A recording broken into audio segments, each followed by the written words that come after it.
Welcome, everybody. And if you're just tuning in, you are listening live to UFO Paranormal and United Public Radio Network. And this is the thing at the foot of the bed. I am one of your hosts, and my amazing good friend, incredible medium, David, is next to me. I get most of the housekeeping out of the way, and then he adds his part. So we're streaming to TikTok again. I thought we did it, you guys. I was almost there for a streaming key. But we're going to do it this weekend, I think, right into Monday next week. And then you guys will get to see the show rather than just see me talking and hearing. David's dressed as a witch, actually. For those of you that are just joining us, welcome. You can listen to the show on 105.3 FM out of Mississippi and 107.7 out of the beautiful city of New Orleans. And yeah, like I said, this is the thing at the foot of the bed. My name's Lorilei Potvin. I am a host of my own show here on UPRN, The Angel Rock, on Monday nights from 6 to 8 p.m. Eastern Standard Time. And then David and I do the thing at the foot of the bed on Thursday nights here, 7 p.m. Eastern Standard Time. And we're also doing the UPRN Halloween party. We're going to see, I don't know who's popping in or who's not, but hopefully some of the hosts will join us tonight. And welcome. We see there's people in the chat already, which is amazing. I'll put her background up. No, maybe that's a little too busy. Maybe we'll keep it off. It's a little easier, I think, with spooky vibes with Halloween. So what do I want to tell you guys? Yeah, I guess I should tell you a little bit about myself. I'm a Canadian psychic medium, crystal Reiki energy healer, Akashic Records practitioner, spiritual teacher and mentor, registered nurse. I'm also an animal communicator. I'm well versed in near-death experiences, having had one as a toddler, and I've studied them professionally and personally for over 40 years. And I'm very well versed in the paranormal. I always say never went looking for it, it found us.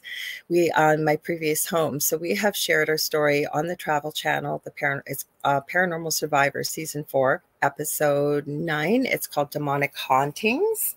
And if you guys ever want to watch us on TV, you can. The network actually has its own TV channel. You're going to head over to Roku, and you're going to go into the channel store search bar, type in UFO space P as in paranormal. There's a drop-down list. We're about the third or fourth one down, and you're looking for UFO paranormal. Sorry, my little beads here, my eyes are falling off. UFO Paranormal and United Public Radio. And that's how you can watch us. And if you like what you see, please like, share, and subscribe. Tell all your friends and family. We really do have something for everybody on this network. We are always adding new shows. And it's not all just UFO and paranormal.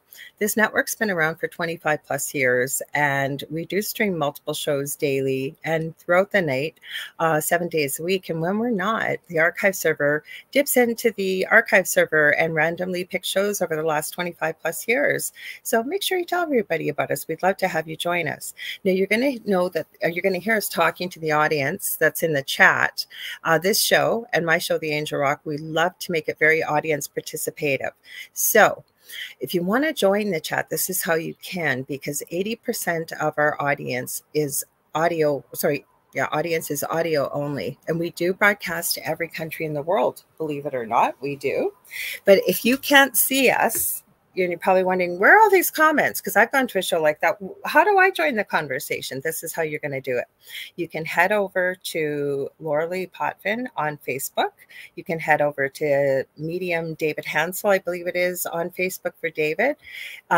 It's the Spirit Experience. I was trying to tell TikTok because I was thinking ahead, and I'm trying to remember. I go, just look for David Hanzel. But TikTok, if you want to find David, and you can join the conversation, or me. Mine is The Angel Rock with Lorilei Potvin on YouTube. David's is the Spirit Experience. We are also streaming on both our UPRN channels, main one and the backup one. The main one is UFO Paranormal and United Public Radio Network. The second one is UFO Gods and Extraterrestrials. Rumble, we are streaming to you tonight. Believe it or not, it's a weird name. I have this account for a long time, and it's under the name of Mystique 1508, spelt exactly like Mystique. It was named after X-Men, not anything nefarious or let's just say in Dancing on a Pole kind of name. That's not the kind of name it is, but that's how you'll find us. So if you're on Rumble, say hi. We can see your comments over there. We'd love to have you join us. I am streaming on TikTok tonight. Michelle Wilfong, I see you there. I owe you. Michelle Wilfong is my moderator over on my TikTok channel under Lorilei Potvin. I think it's the Angel Rock, it's called also. And you guys check her TikTok out. She has a really haunted, spooky place and where she lives, and she makes many videos and shows you what she experiences and films it. And I really appreciate all her help over there. If you're over on TikTok, don't forget to tap the screen, please. The more likes, you can get more people joining in and watching, and we'd love to have that happen. Also, did I forget anything, Dave? Let me see. Oh, I know where else you can comment. So like I said, Rumble. You can also go to UFO Paranormal. I did say that. UFO Paranormal United Public Radio Network on YouTube. You can comment there. If you can see us, you can comment, basically. So, yeah, I think that's everything finally, Dave. So go for it. Oh, you know what I did forget? I want to tell one thing. Instagram. Well, let me tell them one thing I forgot. Instagram, you guys.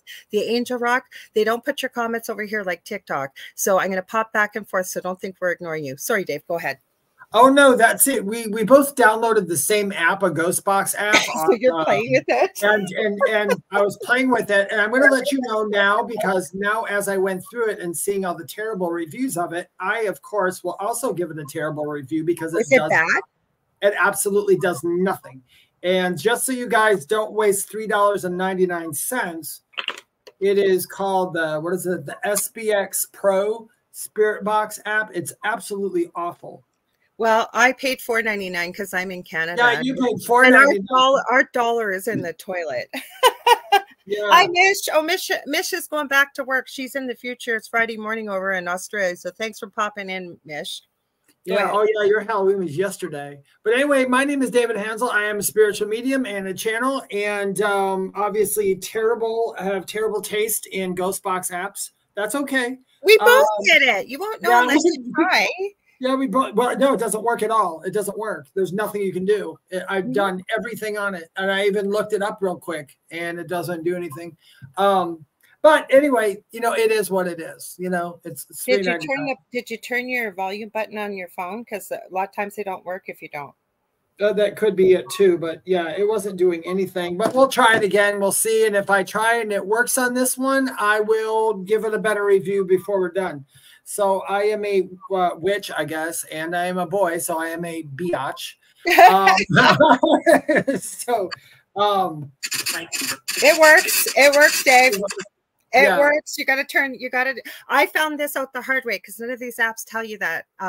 Somebody that works with SB7s, I was one of the people we know, told me, or I think I actually seen on a YouTube channel that told me, you have to have your volume, but like you know how so you don't hear every alarm, you got to turn the ringer on, basically. Yeah, that's what I just did, and it probably will work that way. But I'm going to chalk it up to, it's last Halloween we both put a bunch of apps on our phone, and I tell you, there wasn't one app that I liked. Some of them pre-program stuff in there, which I don't like. I like people who actually build spirit boxes and all that. I think you get the best stuff from those, and because for anybody listening, spirit boxes, I believe, do work, and you can get really good stuff from it. But when you get one on an app, they're going to pre-program a lot of negative words in it, because they think, you know, people just want to have fun. So, I mean, it's okay for that. I guess if you're having a slumber party. Okay, so some of the ones I tried, okay, that I've seen other investigators use that I believe in, that I do not believe they fake things. I was sitting out in the front steps, and there were no kids around, just thankfully the break in the kids. We got a gazillion kids. The 1 year I don't buy a bunch of candy. I bought some, but over the 5 years we've been here, we've been lucky if we've had 20. We ran out of my bags. I made up 40 little bags because I put little goodies and all kinds of candies and chips and stuff. That's gone. Anyways, I turned one of them on, and I literally heard, "It's Halloween," that kind of voice over it. So how did it know it was Halloween? I had Help Paranormal last year. I didn't care for it, but not that it didn't work. I just didn't care for it. That wasn't my favorite either. But I mean, I'm sure it does. There was one, I think it was Huff Paranormal on. No. I am not a fan of that one at all. It's not an app. It's an actual person who built a spirit box. I like Steve. I've met Steve. I like him. Yeah, I don't care for it at all. I mean, I mean, you get what you know. It's, I mean, if you like it, you like it. I'm not saying don't do it. Don't watch it just because I did it. You know, just because I didn't do something. How about just do your research? Yeah, because everybody's going to that's. I agree with you, Lorilei. That's the main thing. Research everything before you use it, just so you know how to use it and what you're in for. Other than that, you guys, for those listening, we do have a Facebook group, and it is called The Thing at the Foot of the Bed with Lorilei Potvin and David Hanzel. Please go ahead and join that group, and you can put show ideas in there. You can share any of your spooky pictures, your spooky videos. You can see other people's stuff in there. Once we get up to at least 200 people, we will start. Lorilei and I will figure out a time to go live in the group quite a bit, so we can have some fun with you guys, do some readings, and talk about stuff that we can't talk about here on the air. So please make sure you go ahead and join that. Outside of that, happy Halloween, everybody. I hope you are doing. Yeah, I forgot to say that, David. Yes, you're right. Happy Halloween. Yeah, happy Halloween. I just got my little ghosts in the background hanging there. I didn't. I was having a day today. I mean, my day was not spooky, but it was scary. It was just a scary day, but it's about over with it all. Well, let's say hi to everybody, and then we can jump in. Yeah, let's say hi, and then we'll talk about whatever we want to. These are my Halloween crew behind me here. So let's start at the top there. So Michelle Wilfong, first one here tonight, and she's managing things over on TikTok. So thank you guys. And thank you, Michelle. We got Mish, like I said, over in the future in Australia there, already had Halloween. It's All Saints Day over there already. So she's at work, so she had to head back to work. We got Heidi Gall. Michelle Wilfong said, watching on David's on the TV. I'm going to go over to TikTok. Okay. Kathy Hanley Little says, cool costumes. Connie Martin says, hello. Happy Halloween. You both look amazing. Thank you. Heidi Gall said, hi, watching here and also watching UFO Network on my TV. A multitasker. We love it. Right, Dave? That's right. Yeah. We've got Ruth Kleber. Let's see. Everybody's saying hi to one another. We love that about our chat. And Connie just said, I just finished giving out candy here in Toronto. There aren't that many kids tonight. Honestly, Connie, I am telling you, I've been here for 5 years before the word we can't say that we went through over the last almost 4 years ago. Apparently, there used to be over 200 kids in this neighborhood. Like, we were lucky, even when it's been a warm Halloween. I think our average is about 18. We are almost out of candy. I thought this year I'm not buying a big bunch of candy. I bought enough for 40 kids.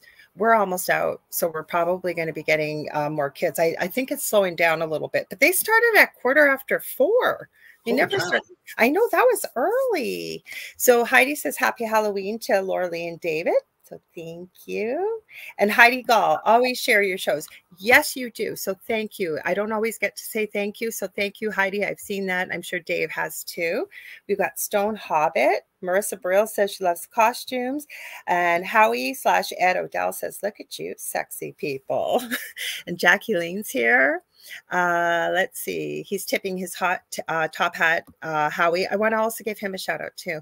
He has the Riff Nation Network, has incredible podcasts and shows over there, including the one he has, which is the Orion Effect, with his amazing co-host and a friend of mine, Rhonda Harris. And Dave and I have been on there a few times. Heidi Gall says, Sean Kelly mentioned a free Spirit Box app. I need to ask him. We've got Nicole Thomas Rhyme. I played with GhostTube on my phone. I like GhostTube. And Howie says, yeah, agreed. Don't like it either. I think that's the Hope box or whatever you were talking about there, Dave, that one. Yeah, it could have been also the Huff Paranormal. Heidi Gall says, I found one on Google Play Store that I believe worked. That's the beauty in having an Android, is they never used to have good apps, but they do have many more better quality apps in the iPhone, which Dave and I both have. Right, Dave? Yeah. Oh, actually, Howie says he prefers Hope Paranormal. So yeah, whatever one we were saying. And Heidi says, didn't have one here the last couple of years. My dad's maybe 10, meaning kids, I guess. Howie says, totally understand. We all have different ways and how we go about it. Absolutely. And then Nicole says, my ankle is going to be okay from the break, going back to work tomorrow. Oh, we're so happy to hear that, Nicole. Except for the going back to work thing. Yeah, but I'm glad. I was thinking about you. I believe it or not, I was sending you and anybody else out there that needed healing energy, because I've broken my ankle on air on my previous network. Luckily, we could see one another, but you could just hear us. And we used to have a girl gang paranormal thing on Tuesday nights, late at night. And apparently I turned green. I didn't scream, but my ankle, I was in a cast boot for probably about 3 or 4 months. And yeah, it was not pretty. So my heart goes out to you, Nicole. And Howie shared us. He said, now he's got to get his Riff Nation Network show ready. And I think he's writing, I think he was trying to type Samhain. Some people say it's Samhain, but it's actually Samhain, Samhain, Sawal. Everybody says it different. I think we got through everybody. I'm going to say hi quickly on TikTok. You guys, you're flying by. Please hang tight. I know it's not quite, you may see periods of me sitting here quietly. Please tap the screen for us. The more that join us, the better. And Dave and I will have our show over on here. I guarantee you, I have been working on this relentlessly for almost a month, and I was almost there, but apparently I have to consecutively go live for at least an hour. So that's happening this weekend. So hopefully by next Thursday, you're going to see both Dave and I on the same screen, and he'll be able to pull all his peeps in because we can co-host together. You will see us over here, and the more the merrier. It'll be great. Let's see, where are we here? So we've got, I see Michelle. Oh, we've got Immature, apparently. Shiv. I'm just gonna say hi to a few more peeps, Dave, here. Thank you for tapping the screen, you guys. Really appreciate it. We get KCK. And yeah, I think I'm just going to jump up quickly here. I seen a paranormal name. I'm not sure who it was, but I saw paranormal. Oh, Phoenix. Welcome, everybody. We're really happy to have you. So, Dave, where do we want to go with the spooky? Where does our audience want to go with the spooky? Yes, where do you guys want to talk about? I was just thinking today as I was going through. Hi, Wayne. I think that for me, I was thinking about this today. You know what? Now, being a medium is not spooky. I mean, I'm sorry, you guys, it's not spooky. But investigating can be spooky. And I was just thinking to myself, I think it's high time that David goes back out and does some investigations in houses in that era, because I've become so complacent in it after the years. You know what I mean? I'm used to I'm always used to being on the positive side of everything, like just doing mediumship readings, doing loved ones, instead of actually like spirit boxes and talking to. Well, we do have, you guys, we have some spirit boxes here as well. So yeah, there are people that don't always know that this kind of technology exists. I know when I pulled it out on the Angel Rock, because I don't always do just strictly paranormal on that one. I talk about a lot of spiritual stuff, power, positivity. It's basically anybody, whatever they're doing, whether it's professionally and or personally, or making a positive change for humanity. So when we pulled the spirit box out, holy cow, people were blown away. Oh, Wayne, he goes, I'm no medium, but I'm steadily moving towards an XXL. Well, good for you. That's good, healthy eating. So wonk, wonk, wonk. That was good though, Wayne. I got you. But we do have some apps at work. So if you guys want us to do that, whatever you guys want to do, because Dave and I go live on TikTok on his channel from time to time as well. Sometimes we do readings. Sometimes we do more talking about the paranormal. I would love to know too. What do you think, Dave? Has anybody had something really spooky? Because especially this week and into next week, the veil notoriously is supposed to be thinner. That's what the talk in the paranormal, spiritual community, psychic community is. Have you guys had anything strange and spooky happen? I would love to know that. How about you, Dave? Have you had anything lately? Actually, do you know what? Come to think of it, and I kid you not, you guys, I don't make this stuff up. When I was getting ready to do my hair, I know, yeah, I got to do this. It doesn't just turn out like this. I was in the mirror. And I was gonna tell you right away when we got on, but we started talking. Somebody whistled. Somebody went like that, and I because I had my blow dryer on and I heard it in my ear. So like wait, I turned off my blow dryer, and I was sitting there a minute, didn't hear any cats, any of the cats around, and it whistled again. It would. And so I did spend some time before we came on walking around my kitchen to see if there's something making that noise. I didn't find it yet. If I do find it, I'll update you guys next week. But that was quite a whistle today. And you know what? And it may have happened for a reason, because like I said, when I was getting ready and I came home, I didn't have the best day today. And I'm sitting there just, you know, how you just kind of whine and complain to yourself about crap. And I did. And as I did that, that's when I felt like stuff was happening. Almost like, it's almost like, did you ever hear, you know how like we have the Grinch, and not the Grinch, like we have, what's the guy who, Ebenezer Scrooge, like Scrooge, like he didn't believe in Christmas. So they sent the people to get him to, you know, believe in all that. I'm like, I'm waiting for me. I was all mad about Halloween, and I was like, I'm waiting for these monsters to show up my house going, what do you mean there's no Halloween? Let's go look at all the gore, you know? So but I thought that's where the whistle started coming in and stuff. So it was quite interesting. I mean, I don't know what it is. And I've checked my closet over here. I got a closet next to me here twice, and I got my cubby hole, and I'm waiting for something to come out of that tonight. We'll see. But well, I haven't had a lot. I'm surprised because I've been really busy this week, and I'm not complaining, but working, working with different clients, readings, sessions like that. And I can't even say that we really had anything strange or unusual happen with that. But you know what? Where I live, it just comes whenever it wants. Like sometimes it's nothing. Sometimes there's weird stuff. Sometimes there's not. So I don't know. Connie says, sadly, I had nothing. Marissa, I see your comment. I hope I say this right. Just let me say hello, Dave. Arcton and Shamani. Go ahead. I was going to say, now, Marissa, and I did a reading with Marissa this morning, actually. And now now we had somebody come through, and I don't want to talk about it unless she gives me permission, but we had somebody come through who came through in such an odd way. It was really weird. And that's how my day's been going. I've been picking up odd stuff. That's what I was picking up, like babies that hadn't made it over onto the earth side had passed away either as a stillbirth or, you know, died very early in infancy, or there was a miscarriage. And getting a different sex than what the baby was that they thought it was, but it came through so strong. I had a lot of little kids come through. That was very interesting. So she said I can say it, so I'll tell you in a minute. Okay, well, let's we don't want to, let's try and stick real spooky. Is this something real spooky, Dave?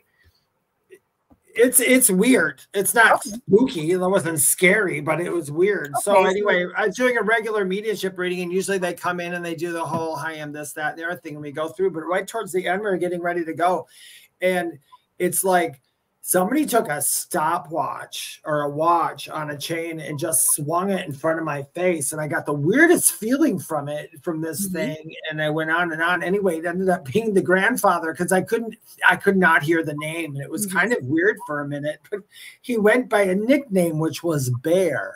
Now, I was telling Marissa about how I feel about bears and how bears are all around me these last couple months. And it's like, it was funny that a spirit picked up on that and is like, yeah, my name's Bear. You want more bears in your life? Here you go.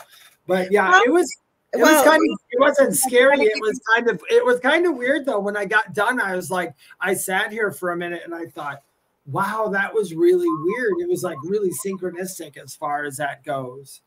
Well, I think that that's how it works, though, right? They, especially if you're looking for evidence as, you know, doing this type of work, they're going to give you something that you can recognize and correlate. Now, you may not always correlate that experience with that name, but that's how it works, right?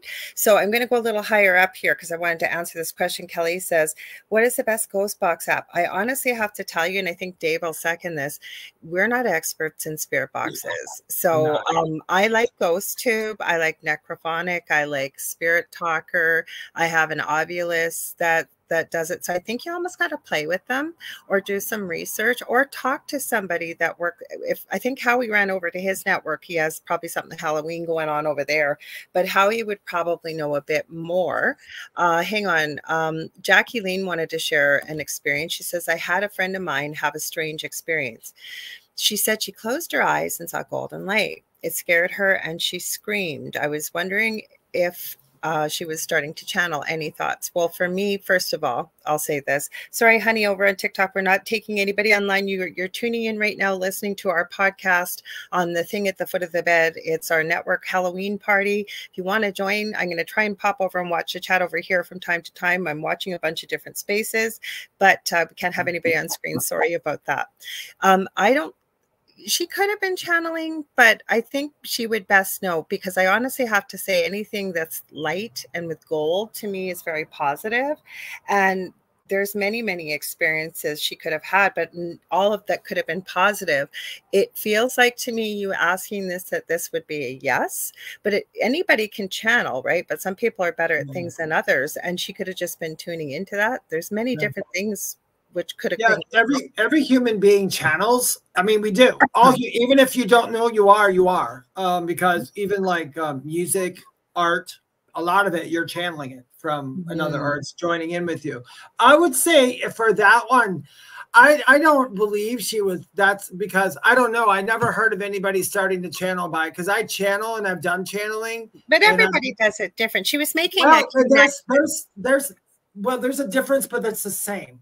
There's the same exact thing that happens to everybody. And it's usually, I can understand how she would be scared, but I don't think her scariness was like scared for her life. I think it was scared of like unknown thing. I think if she does that again, she should sit with it for a moment and see what happens. It's only she's going to know. Like, we could tell her, but she's the one that's going to know. Because the first things that Dave and I ask people, and then we're going to get to Wayne's experience here. And we thank you guys for sharing it. Only she would know. But we always ask people, even if you haven't experienced the first time that you're not expecting, like something like this, we ask people, how did it make you feel? Obviously, it made you freak out. But after you calm down about it and thought about it, because to me, golden light, that's not something that's usually negative. She was making some kind of connection. It could have been with an angel, could have been with guides, could have been with a loved one. There's many other reasons why she would have had that experience. I agree with Lorilei as far as she's probably having a connection as much as channeling, because that's not channeling. Seeing a golden light, because when you're channeling, you don't see anything. You go away. And it's odd to explain. Dave, because like I know, so I've seen people trance channel that go into a trance and can actually come in and out. Like everybody, it's different, but that isn't what people report. You're right. It might be part of the connection experience. That's what I'm thinking. It's the connection. Yeah, she might be getting a connection in something. I would explore that connection, because I agree with Lorilei.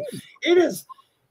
I don't think in my lifetime that I would see a beautiful golden light when it was something followed by something bad.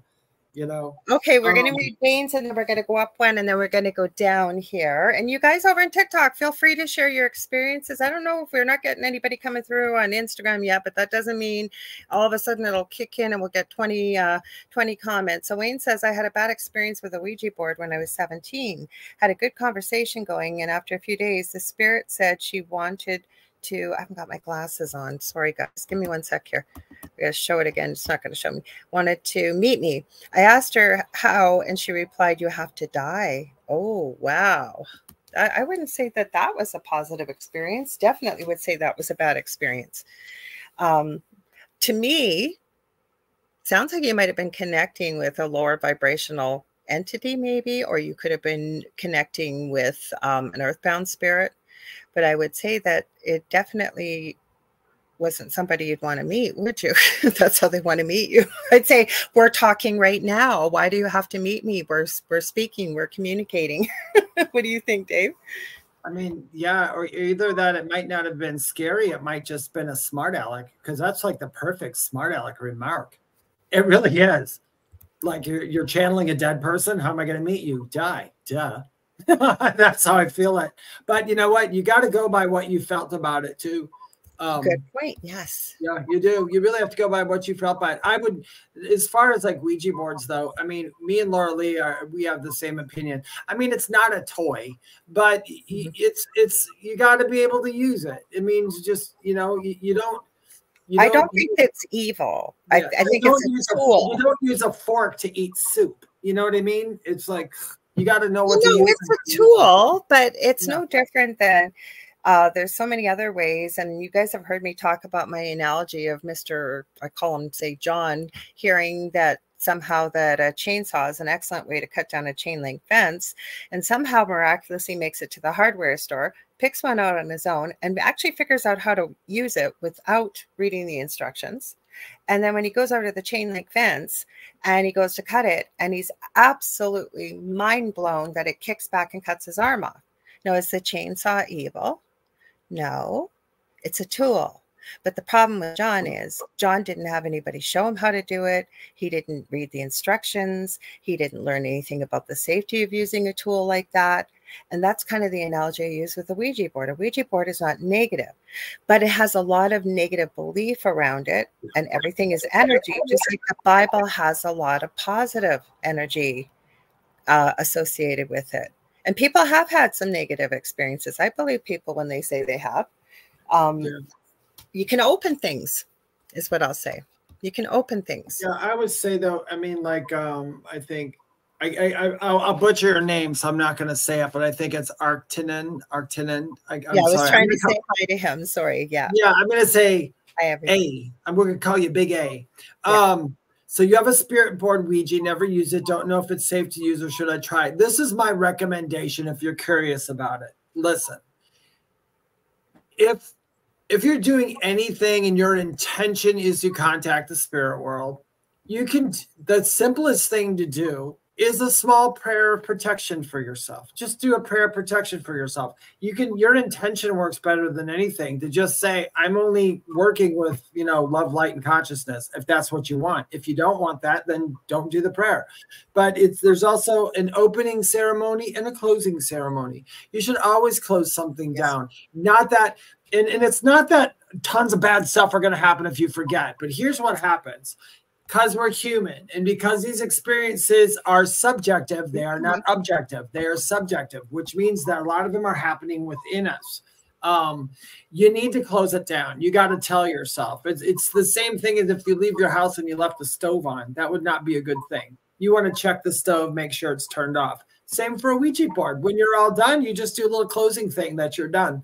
Oh, I think, too, that you should not go in a state of fear. So if you're really sure about it or you're nervous, have somebody that's well-versed in using it show you how to open it, how to set boundaries, because we should all have boundaries, whether we're working with the spirit world or not. So I love what David said about your intention, because intention is everything. But if you're going in there and setting intention, but coming from a fear base that you're just not sure or you're nervous, have somebody have you feel confident with it, show you how to use it, how to close it down, and set the parameters, set up protection.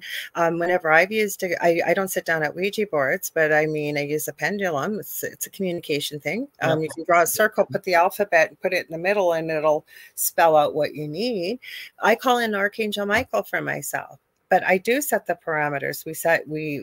We protect our space before, what we only want coming in, anything negative, such as Wayne's experiencing, whether it was being a smart aleck or not, right? If you don't want to have that kind of conversation, you set that parameter that only anything that's meant for my highest good and in love and light is welcome here. Anything else is, don't even bother, don't try, right? So they're not, if you're not sure, always have someone show you. That's why I use a chainsaw, because most of us know it's ridiculous to use a chainsaw to cut down a chain link metal fence. But there's some people that may not, right? And how many of us, I've been guilty of this, right? This big instruction book comes with something and you get, like, for example, I'll use my Cricut machine. It cuts laser, it cuts vinyl and all kinds of materials, but you have to use a computer and everything with it. And what did I do in the beginning? I was like, oh, I don't want to read this whole darn book. Watched a few videos, and then when I ran into a problem, I was like, oh crap, now I got to go back and read the book. I should have just done it in the first place, right? Yeah. Someone show you. So Heidi says, I was going to bed the night before last during meditation, saw something black and red go by my door. I acknowledged and continue with my meditation, then heard, tell him I said hi. It was scary, but you giggled. But everything isn't negative, right? It could be scary, but it doesn't mean it's always negative either. Yeah, that's the one thing I always try to get through to people. Negativity is in the eye of the beholder, you know, for the most part. I mean, there's some stuff we'll all agree on. Oh, I think there's negative things out there. I've experienced them personally myself. But the thing is, you know, people, I downloaded a meme today somebody had shared, and I wish I would have posted. I didn't have time. But I'll have to grab my other phone. I almost did the one with the TikTok. I got 3 devices going here, you guys. Hang on. So it's actually quite funny because what it says, it's right near the front here. It's a meme that says, hang on, something about, no, I will find it, but it has to do with ghosts.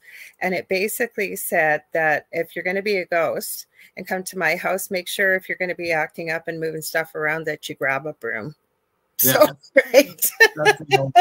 There's one about dusting too. I don't dust because when we die, we go back to dust, and you want to suck up anyone you know in the vacuum. That's a good one, because I always say the dust is going to be there. Hi, Julie Jean Bassett. Julie Jean Bassett, thank you for being this. I agree with you. Very rarely is it negative or evil. It is. It's very rare. It's extremely rare. That's why when Shimani, when you said, is it better to use a Ouija board at home someplace else other than home? I'm going to tell you this is my opinion, and Lorilei will give you hers. Energy is energy. It's kind of like you don't have to go to the graveyard to visit your loved ones. They're everywhere. Energy is everywhere. So it really doesn't matter where you do it. I think it matters the intention of what we talked about. I think that if you're going to use a Ouija board for the first time, my belief is do a prayer protection. Just ask a question or two. If you feel uncomfortable, shut it down. That's it. The other thing that I forgot to add that I think is vitally important, you need to be grounded. You need to be grounded before you be surprised at how many spiritual people are not grounded. Before you do any kind of, whether it's spiritual work, paranormal investigation, your house is haunted, you've got activity, whatever it is, you need to be grounded. And that's a #1 thing. Now, I like what Wayne said here. He said they're not evil, meaning Ouija boards. Yeah. A plane is not evil, but if you can't fly one, it most certainly will turn out badly. 100% agree with that. Absolutely. I want to give Julie Jean Bassett a shout out. I always do. She's helped me a lot. Incredible animal communicator with my own animals. I've taken my animal communication course with her. She has one coming up. I remembered November 8th and 9th, you guys. So if you've ever wondered about it or wanted to learn how to do it, you can connect with her on Facebook under Julie Jean Bassett or juliejeanbassett.com. She's also an incredible shamanic practitioner. And I've had a session with her, and it was life-changing. So if you were looking for a phenomenal healer, including being able to connect with your pets, either earthside or also that have passed, and giving them a whole heck of a lot of healing, she's your lady, let me tell you. So we've got Julie Evans, and I want to say thank you for hanging out with us, because I know it is almost, I believe, 1 a.m. over there. So you guys are past midnight. She's okay. You guys are already in the witching hour. So Heidi says, I have recently seen Ouija boards at Target and Five Below for sale. Terrible idea to sell them as toys. I can tell you, I was in Toronto for an autism conference for my son years ago, and they have a Disney store there. And I still remember this. Like, my son was really little at the time. I think he was about 4, and he's going to be 27 in March. Right front and center, out in front of the Disney store, how they display things, blue Mickey Mouse Ouija boards for boys and pink Minnie Mouse ones for girls. And it comes from Parker Brothers, the original board. It doesn't where the concept came from, but when it was marketed. Gosh, if in that statement, in that, I don't know what's worse, marketing a Ouija board to people or making one for a boy and one for a girl. That's so cool. If anybody knows, spirits don't have a gender. So that's the funny thing. But I understand when they do it. But they do come through, say, if you're connecting through a medium, who they will attribute characteristics to who they were in life, so that you know that's who you're connecting with. But David is absolutely exactly. That's exactly. Well, ghosts do it too. I mean, I've talked to ghosts before where I'm like talking to the ghost. I'm like, I know that ghost is coming to me as a male. So yeah, they do. But and guess what Wayne says? Remember, ghosts are people too. Why do people forget that, Wayne? I don't know. Me and Lorilei have the biggest pet peeve about when we watch paranormal shows. Well, here's one right here. Marissa says, I had to stop watching a certain show on the Travel Channel because everything was evil and demons. I already know who it is, and I call him Mr. Tight T-shirt wearing. I won't say the rest because it's not radio friendly. And I'm sorry if you like that show. It can be very entertaining, but I can't tell you how many people I have met. Yeah. David and I say there's ways to tell without being mean where somebody is in their paranormal journey. Yeah, there is. And there really is. And you know what? Listen, search YouTube. There's a lot of really good. And Lorilei's got one. And I've watched the one that Lorilei likes. And I have to agree with her. I'll watch that one because even though those are my boys. Because even though sometimes I'll watch it and I'll be like, that's silly, but I get it because I will tell you this. I don't care how much you've talked to the other side or a medium. When there's a jump scare, there's a jump scare, and that's just how that goes. So, but you know why I like them? Okay, so I love, and you guys have heard me talk about it many times, Paranormal Nightmare on Friday nights on YouTube. They do have a TV show. Don't ask me what network because I don't get cable, but it's Rocky, Sean, and how could I forget his name? Josh. The three of them are brothers. They experienced, they say, horrible paranormal activity as young boys. And Sean in particular was extremely targeted as a young boy. And so when you watch the show at first, and Sean has gotten better. Like when I first started watching it a few years back, I was like, my God, this guy's a baby. He's so jumpy. And it's always like, oh, I'm scared. I'm scared. Once you know his story, you know why. And these guys have done this long before they had a TV show. And I'm not pointing a finger or judging anybody that say when you're helping somebody with the paranormal and you have to charge for gas or anything like that. I understand that. But these boys have never taken a penny, and they've done it for years, and they go to help families that are experiencing extremely horrible paranormal activity. And the other reason why I believe in them, for example, last weekend, they were filming this weekend's episode, but they were live on Saturday night. So you saw what was coming. They just left the camera running too. They had to go change batteries and stuff. Like they're streaming live while they're doing it. And whatever comes through, comes through. And if it's something, you know, that's going to add to the story, or they've caught something really phenomenal on, you know, because it takes them quite a few hours while they're investigating, they'll put that into the episode. So to me, you're not in it for the money. You're not in it for the fame or the glory. You don't have an ego. And I don't know them personally, but what I'm seeing on camera. The other thing is, like I say, they go live and they show you what they're doing. They don't plan it. They're just like, hey, yeah, you know what? Let's go live. Let's talk to everybody out there. And they go live other times too. So to me, I really believe that they do their very best to help other people. And I think they really do try to show what's going on there. If there isn't something going on, they don't fake it. There's nothing going on. Mm-hmm. I don't know if you guys... I think this is their official channel on TikTok. There's Sarah Wineslot. They do impersonations of Zach Bagans, and she's the one who dresses up like that. And they are so. When you sent me one of them. Yes, they're hilarious. Yeah. I just love watching them because they take that stuff and they bring out the silliness that we don't like in the real ones, to just show you how ridiculous. You know who else is funny? You know who else is funny that does it? Not just ghost shows, but they do it with all kinds of stuff. It's called Djibouti Dubs. It's my partner Del who found them. It's JAB as in boy, OOD as in dog, Y, and then D as in dog, A, B as in boy, S as in Sam. Or sorry, DUBS Dubs. I'm telling you, some of those things those guys do. And it's voiceovers of commercials and TV shows, but they have the Guy Fieri ones are really funny. And they have definitely done some of the Mr. Tight T-shirt wearing gentlemen in Las Vegas. I watched that when that show first came out, the very first came out. I watched it for a while, but it's one of those things you can really see the shift in what happened. And then just like, I'm just going to call you Ark because that's going to just be easier for me. I'm going there. I was just going to acknowledge Nicole says she loves them too. She loves Paranormal Nightmare. She loves how they help people. Okay, so Ark, I was just going there next. Ark says, I'm not afraid of ghosts. My grandma used to say, you should be afraid of the living, not the dead. I had, my grandfather said the same thing to all of us. My aunt Beverly, I loved her. I miss her so much. She lived across from a huge graveyard back in Milwaukee, Wisconsin. It was huge graveyard. Her was right across.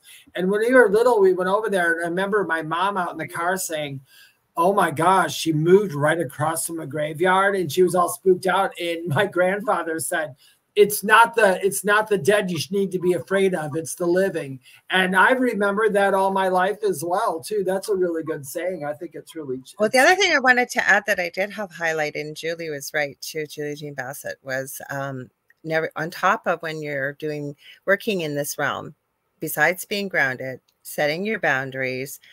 I don't do a lot of spiritual work if I'm exhausted or I've got a lot of pain or I'm not feeling well for sure. So I try to make sure that my vibrational energy, if you will, is at a good level.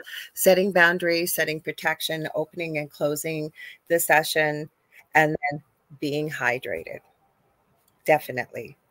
So where was I going with this? I just saw something. Where did it go? I just saw, I think I missed it. Darn. Oh, Kelly says they're selling on Amazon a religious Ouija board. I've seen that too, believe it or not. I've seen that. I know. It's a communication device. So somebody probably figured, why not? Right?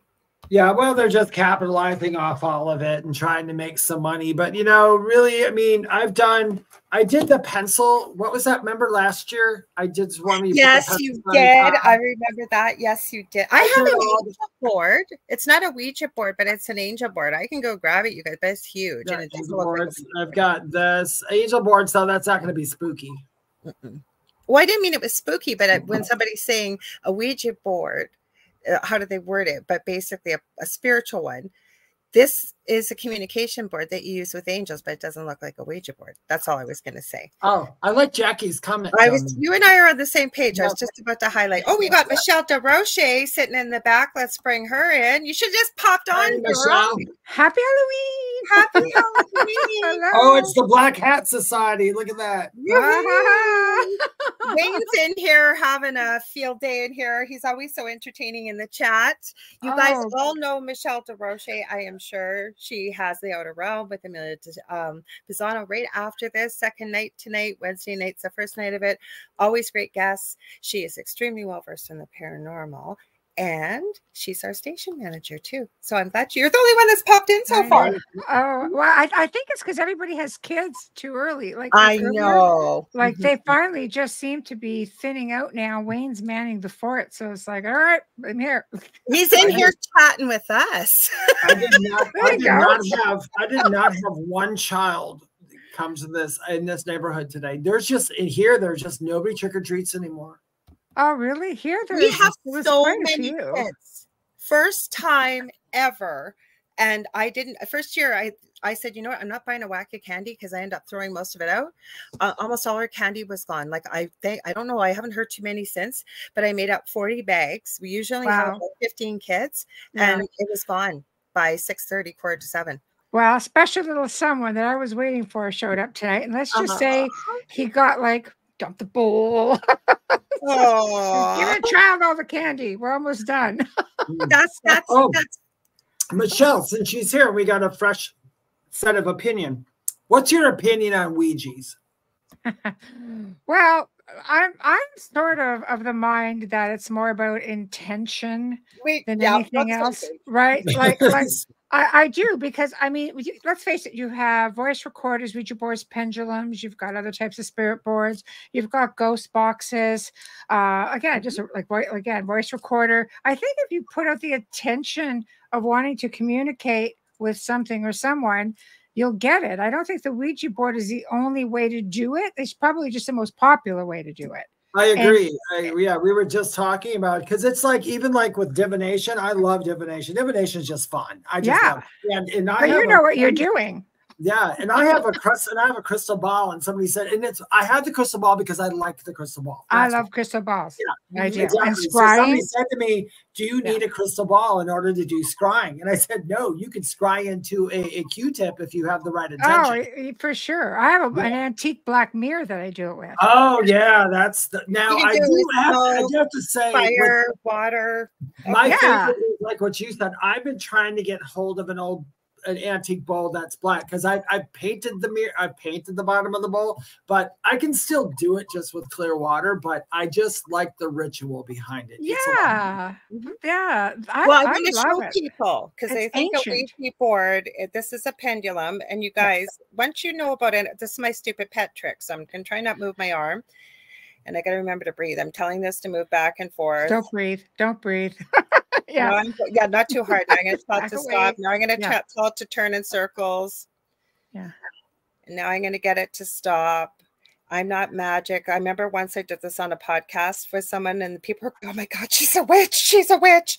I'm not, but that's what everything's energy. The one that probably makes me the most, because I love my dowsing rods, and I use my dowsing rods. I've used my dowsing rods when I went to do paranormal investigations, and I went outside and I've looked for certain things. I've with my intention and using them.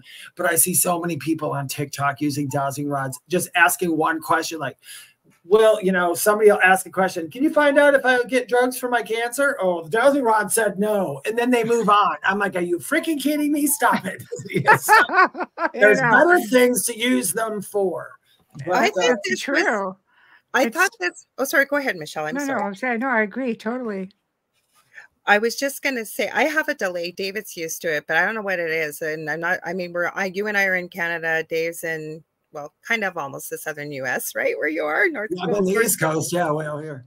Yeah, so he's used to it, but I know it always seems so. I apologize if that happens. I start talking, but this was when you popped in, I saw you there. This was a good comment. Jackie Lane said, "I'm a teacher, and I had a little girl this morning share she has a special talent. She can see ghosts." So I'm going to start with Michelle and then Dave, and then I'll add my thoughts. But what's your thoughts on that, Michelle? Talent of seeing ghosts. I think it's great. They do not discourage it. If you're not comfortable with it, don't encourage it. But I think it's really important that we look at children, because they are little mini psychics running around, and it's good to not discourage it. Just hear them out and see. I mean, I grew up in that type of a family. My father would be kind of like, "No, I'm sure it's just the house settling." And my mother would be like, "That's okay, dear," and show me pictures to see if it was anybody that I would recognize. It doesn't mean that we had conversations about it. I did get the conversation of, "You don't want to tell anybody because it's just going to think you're strange." I am strange. How about you, Dave? Yeah, the same thing. I agree with Michelle, and the same as if your kid does see that, because all of us, usually I don't know what the exact day it ends, but by the time you're 9 years old, you've had everybody in the world tell you everything that happens outside of the physical is make believe. And then you believe it, because remember this, you guys, seeing isn't believing. Believing is seeing. If you can believe in ghosts and you believe in that and you got that, you will see it. If you wait to see it, it's not going to. I'm the same way, though, as that little girl. I didn't see the ghost as a child, but I grew up with like the physical medium stuff. So everything happened in our houses. Our houses were, well, I guess scary to everybody else. I don't look back at it as a scary memory. I look back at it as it was unsettling when I was a child. But my parents never said to me, "Oh, it's a demon," and all this stuff. They didn't. They just let it happen. Now, when I first seen my first apparition, the first apparition that looked like a human being standing in front of me was like a little 6-year-old girl. That one got me for a moment, because it said my name and it was standing right there. And then that makes it personal, doesn't it? Like, yeah, that's the whole thing. It said my name. I think if it didn't say my name, it would have been different. But no, then we investigated that house later on. We found out there was a child who died in that house. But she wasn't mean. She was cool. I mean, I thought she was really cool. But she went in my parents' house, into my parents' bedroom. And then my mom and dad used to get woken up by people calling their names in the middle of the night. And they used to yell at me. They're like, David, quit bringing these things with us. I'm like, I'm not bringing anybody anywhere. They're just but it's a little magnet, right? Yeah, y'all are open to it. If you're open to it, if you're open to something, your results are going to be a lot better. Well, what I was going to add is, Jackie, depending on her age too, because all of us know that kids, even especially just before they go to school, right? That's usually when we hear, depending on how early the child talks, about the imaginary friend. I really believe that all very young children can see spirit just like animals can. And I bet, now it would be kind of tough to do that as a teacher, I'm sure, because some parents might not be very happy about it, but it's very nice that she can trust you and tell you about this special talent. But I bet there's probably more than one child, depending on the age as well, that probably is able to see as well. What do you think? Yeah. If any of you guys in the audience have questions about ghosts or anything, or questions you want to ask Michelle, she probably does a lot more paranormal investigations than I do at this point. We all know a little bit. That's why it's nice when you have a bit of a paranormal. It's nice to have a blend. Yeah. So I've been done in a long time. Wayne says there's a book. There's also a book with a title, something to the effect of Paranormal Investigations for Toddlers. It's true. And they ask you to fill out. You can fill it out as you go along. Oh, that's awesome. I want to do it now. Well, it is, but it's on eBay, I think, so, or it's on Amazon. Oh my God. We did it on an open mic one night, and we were just like, what is this? I guess it depends who wrote it. Though, like the kid's not going to read it, but the toddler can't write, chances are, and they get check mark things off and fill it out.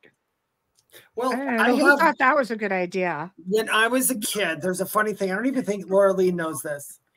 Okay. When I was in school, I was the weird kid everybody hated. Okay, but I was weird. Well, I was talking to dead people, and I was like, yeah, the kid's crazy. You tell him to go away. But we had to draw pictures. And I just handed in my blank piece of paper. And I was not, nowadays you'd understand why I did it. You'd say, that's David. He's a smart aleck. But when I was a kid, I handed it to him and she said, what is that a picture of? And I said, it's a ghost. And she said, there's nothing on the paper. I said, well, you can't see the ghost. And that was where it all started for me. It started, I was like, wow. That lady, that teacher was not happy with me. And because you outwitted her. Yeah, well, and then I had to shut up. Now when they started to want to ask me about stuff like that, I'd have to be like, "Oh, I don't know what I was talking about. It was a joke." But it was serious. You can't see it. That's what it is. Just pass over the weird kid. Just don't ask him anything. I was going to say hi first of all. Sorry, guys. To Woodward Hypnosis. He was on the Angel Rock on Monday night, Dr. Fred, and we got Andrea over on Instagram. Sorry, stop, guys. People are starting to share some of their spooky experiences, and I know you probably heard this, Michelle, from Wayne, but this is kind of creepy. And my dog, there must be spirit here. My dog comes over every time there's spirit. Always. She just came over and then now backed away. So he says, my sister had a natural earth-made crystal ball. Sorry, I haven't got my glasses on.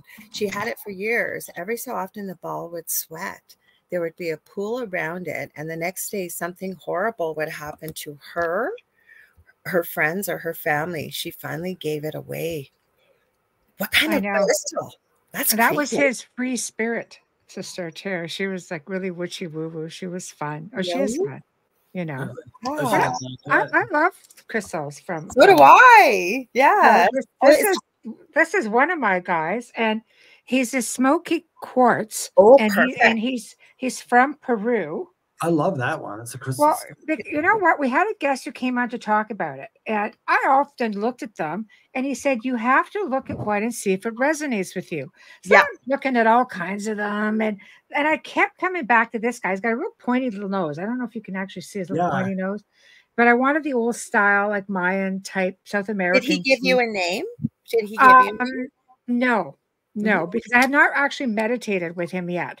Okay. But as soon as I researched him and the type of crystal in the area, because I have ancestry from Peru, I know, crazy, but I do, found that out. So I I kept coming back to it. And when I researched it, everything that lined up with the quartz itself, the area, was totally me.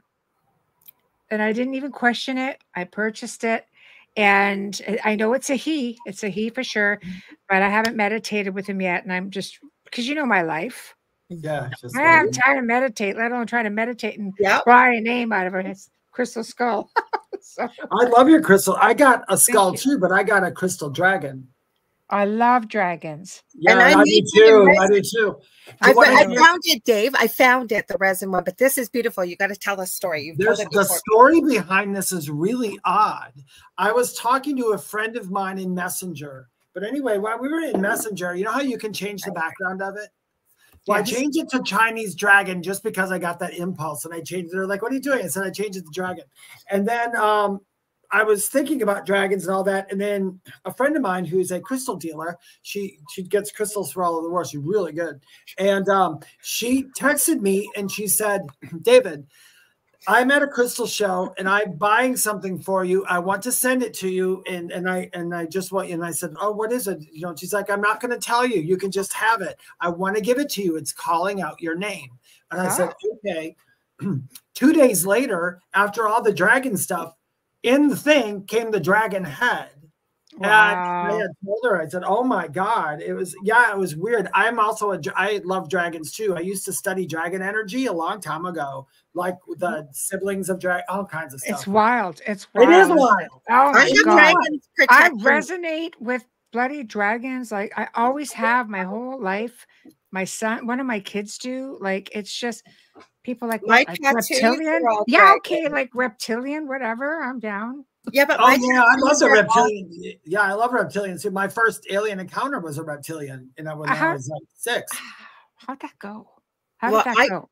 People ask me about that. And you know what? Here's how it went. I call him the man of the South. He's in my book.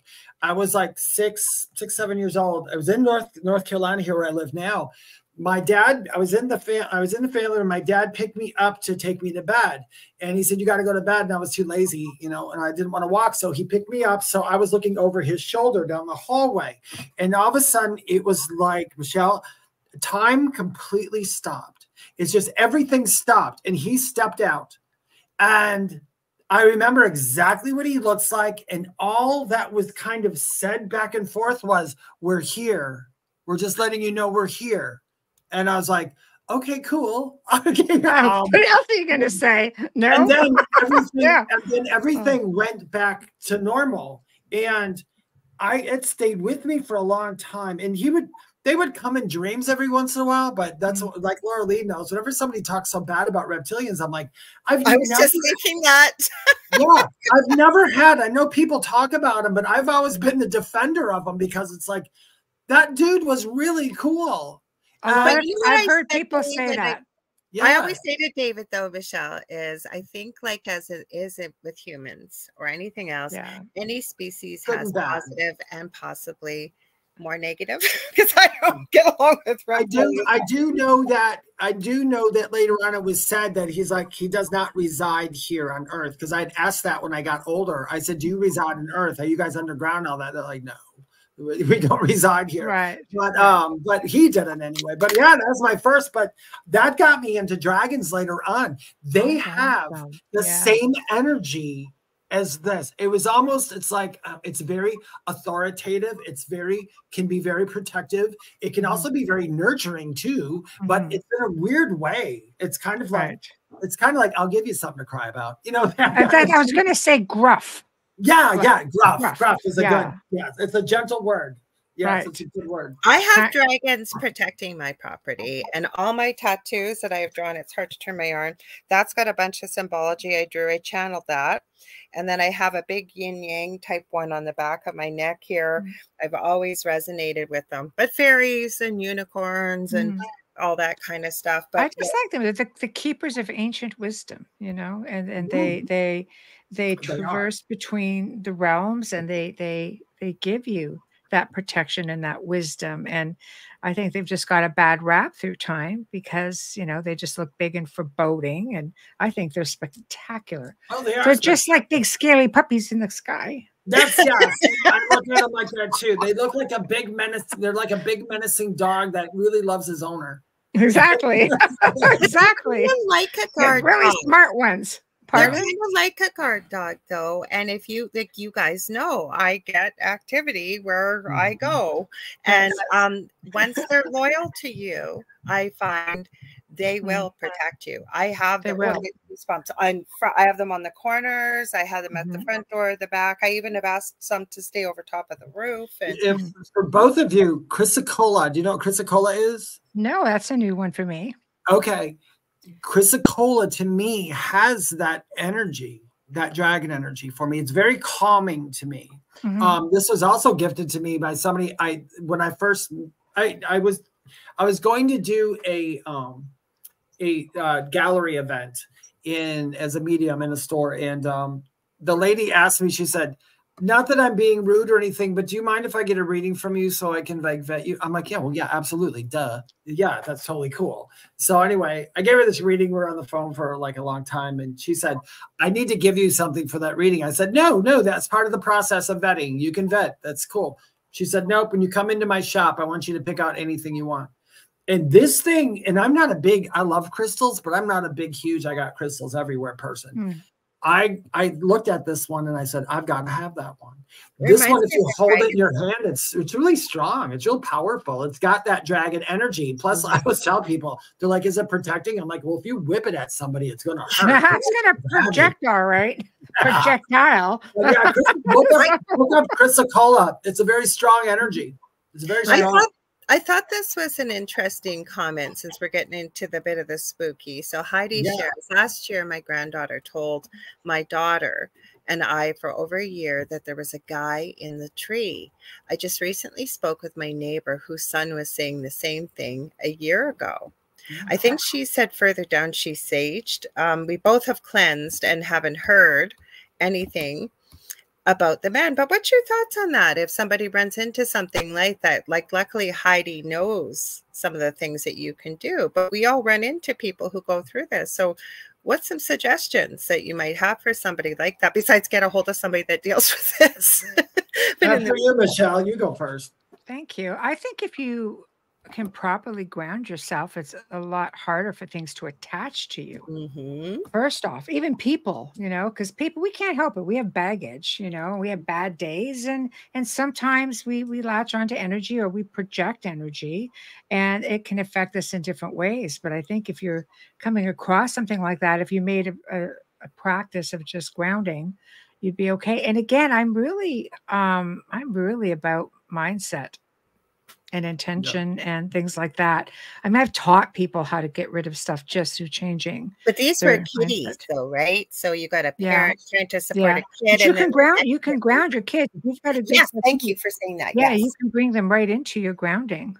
Yeah, you can. For me, grounding is all about being very present on this earth and realizing, okay, you're not just a spirit, you're literally having this experience. Stay grounded, be here.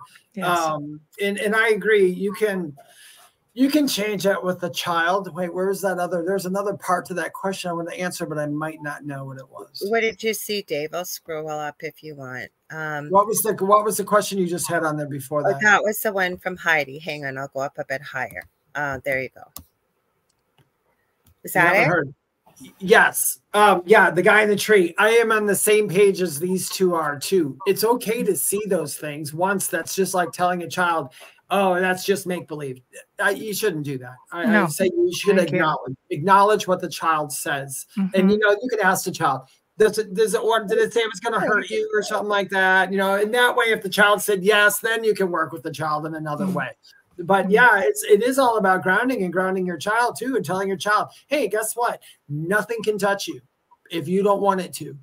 And it's totally fine to explore these things. It's a scary thing, though, because we've all had paranormal since we were little. You two have had, like, at least you could share it with your mom, Michelle, as you shared, and Dave, your parents are cool. I couldn't tell anybody. And I remember, I always say I'm going to be 50 or 60 in next August. But the thing is, I remember as a 3- and 4-year-old, and I remember the lady's name and talking to her. And she actually told me how many kids I was going to have and what their names were. But I got pinched one night. One of my my paranormal experiences, the rain was blowing. So this would have been about 68, 69. I've told this story. The house is still standing. When Carrie Lynn was here, we didn't have enough time. I said we should have went and checked because it's still standing. But my mom back then steamed off 37 layers of wallpaper to get to the plaster. That's how old this was. But it was a really horrible stormy night. And I still remember this like it was yesterday. And I was terrified. And back in the day, they had those ugly gauzy curtains and then the big psychedelic flowers on the wall, right, for a little girl. And all of a sudden I was hearing something hitting the window because the wind was blowing and raining. I always hated thunder.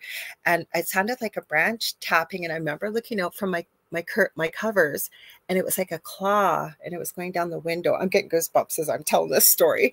And I remember hiding under there going, please don't hurt me. Please don't hurt me. Please don't hurt me. Please don't hurt me. Something grabbed me. It was not me. I've searched my memory many times. Right here, not quite on my butt cheek, right where your belt would go. I thought I had lost about 5 of my 9 lives that night, and I couldn't because they don't believe in that kind of stuff. So yeah, I say that though because there are kids, though, right? My grandfather, after he passed, my parents said, "Yeah, they're like, you have to go stay with your grandmother for a week." What? That side of the family, we really weren't that close to them, right? So it's like, you have to go stay with your grandmother for a week and things have to get settled. I'm like, okay. So I go, and I'm probably, I'm probably about 14 at that point. And so I'm not skittish because I've been seeing things forever. So I'm like, okay, I'm going to do it. So of course, they had separate beds back then. So God, I'm aging myself, aren't I? Okay, anyway. We're all the same age. We've figured this out. Most people hanging out here too. Okay, good. Because anyway, so I had to sleep in his bed, and my grandfather was a prankster. So my grandmother, we had to go to bed early. I'm like, great. So I'm laying there and laying there and laying there. And all of a sudden I see this shadow, like this form, which looked like my grandfather because he was very heavy set. And then he disappears. I'm watching the door going, all right, no worries.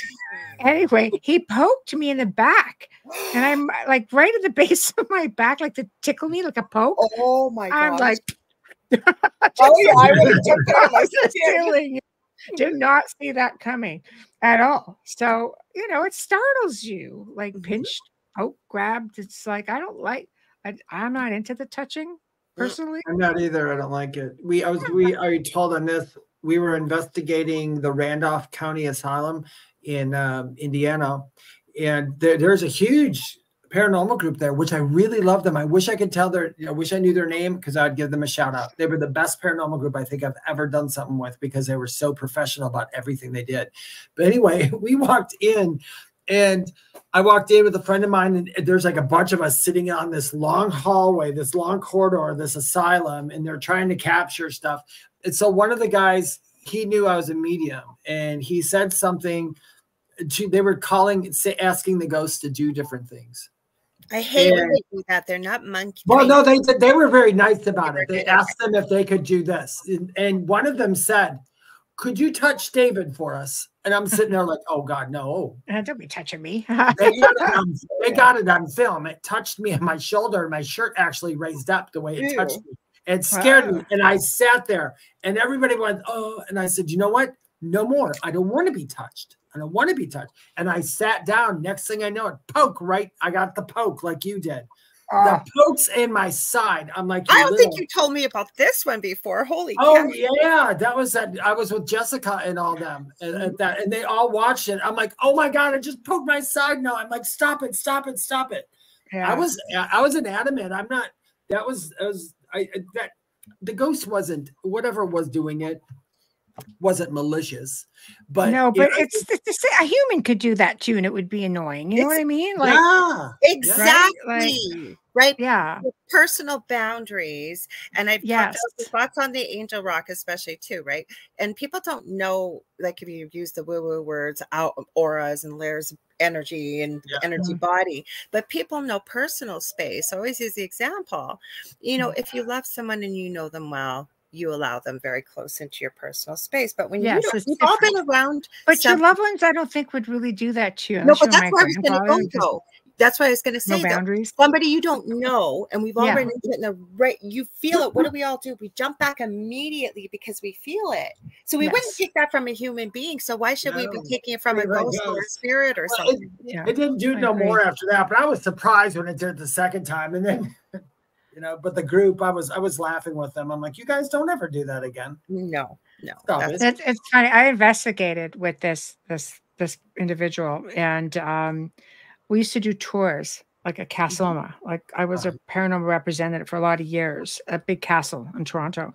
And there's this tunnel. It's an 800-foot tunnel. And there's a spirit down there who's not very friendly, but I think he was a bit of a strong arm. Like he took care of the stables, and there were award-winning horses back then, the whole 9 yards, right? And anyway, so I'm doing the voice recording, and I'm going, why don't you just come out here and just like grab my hand or something, right? Yeah. And beside me, I didn't know this until I listened to the EVPs going, please don't touch me. Please don't touch me. Please don't touch me. Like, poor guy. Poor guy. Like, it was not my intention to get into, a touching match. Space. Yeah. It's like, please don't touch me. Please don't touch me. I'm like, oh. Yeah, I'm not big. It happens. So, I mean, a lot of people who got touched by ghosts, a lot of it's personal experience, but I mean, I tell you. Oh, Carrie Lynn's here. Sorry, go ahead. It's not that fun. Wow. Carrie Lynn. Hello. So glad to see you. Everybody knows Carrie Lynn. If you don't know, you have to. Her show is tomorrow night, 6 p.m., 8 p.m. Eastern Standard Time, Spirit Switchboard. And we adore her. And we're so glad she could hop in. Oh. Wow. So I was in an inflatable cow costume. Oh, I love it. It's so cute. You're in the cow costume. And I couldn't even lean over to hand out candy for the kids. I just was like, I just held the bucket out. Irritable. I wouldn't even be able to sit here to chat. And I was rushing because I didn't want to miss it. I wanted to hang out with everybody. So I was like, I had to shut everything down and bring it all. Well, Dave and I were on our own for a while, so we didn't know who was coming, but we thought, why not share the space? Thank you. I appreciate the invitation. Yeah, just have some fun. Hi, Heidi. Hi, Wayne. We had a whack of kids. I never have kids ever. I've been here 5 years, and before what we can't say that happened over the last few years, ever since then, it's been the second Halloween. We've had like 16 kids. By 6:30, they started coming at 4:15, and I make up bags for the kids, like with toys and candy and everything. I made up 40. They were gone, like gone. So. Crazy. 1 year I didn't buy a ton of candy. Wayne was saying something about you here. Hang on. What was he saying? One night he says, Michelle, I got to go up a bit here. Sorry. Spoke to the guy in the tunnel explaining she was there to do an investigation. The voice in the tunnel was later heard to say, why? Oh, it was more like, why? That's what was on that was the EVP. I'm like, I don't know.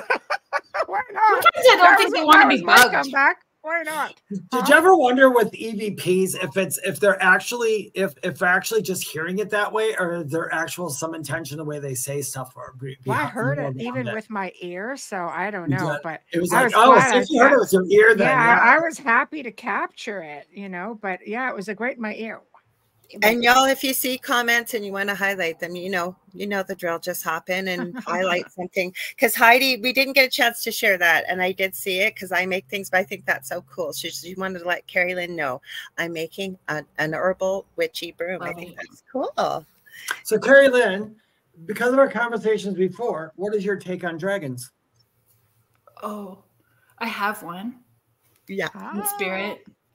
Okay, so you're another one. Yeah, all of us. We were talking about dragons earlier, and talking about Ouija boards earlier, and talking about ghosts and trees and kids and kids. Do your kids see ghosts as well? Yeah, from the time they were little. So that's why I kind of came out of the witchy-woo closet, right, to support my kids and then other kids as well too. So it was really where all of my public stuff started, was with kids. Oh, that's cool. Wow, that's weird that we're all talking about that, and then it works up like that. Things just work out the way that people had questions about kids and spirits too. So there was a lot that came out and about Ouija boards. I want to say hi to Arlington67 over on Instagram. Again, you guys, we're on Rumble. I don't have a big following over there yet, but we're streaming because for some reason Facebook has not been wanting to play nice. Thank you for your help, Michelle. I saw when I was adding things, so thank you. And then we are on TikTok. We almost got that streaming key.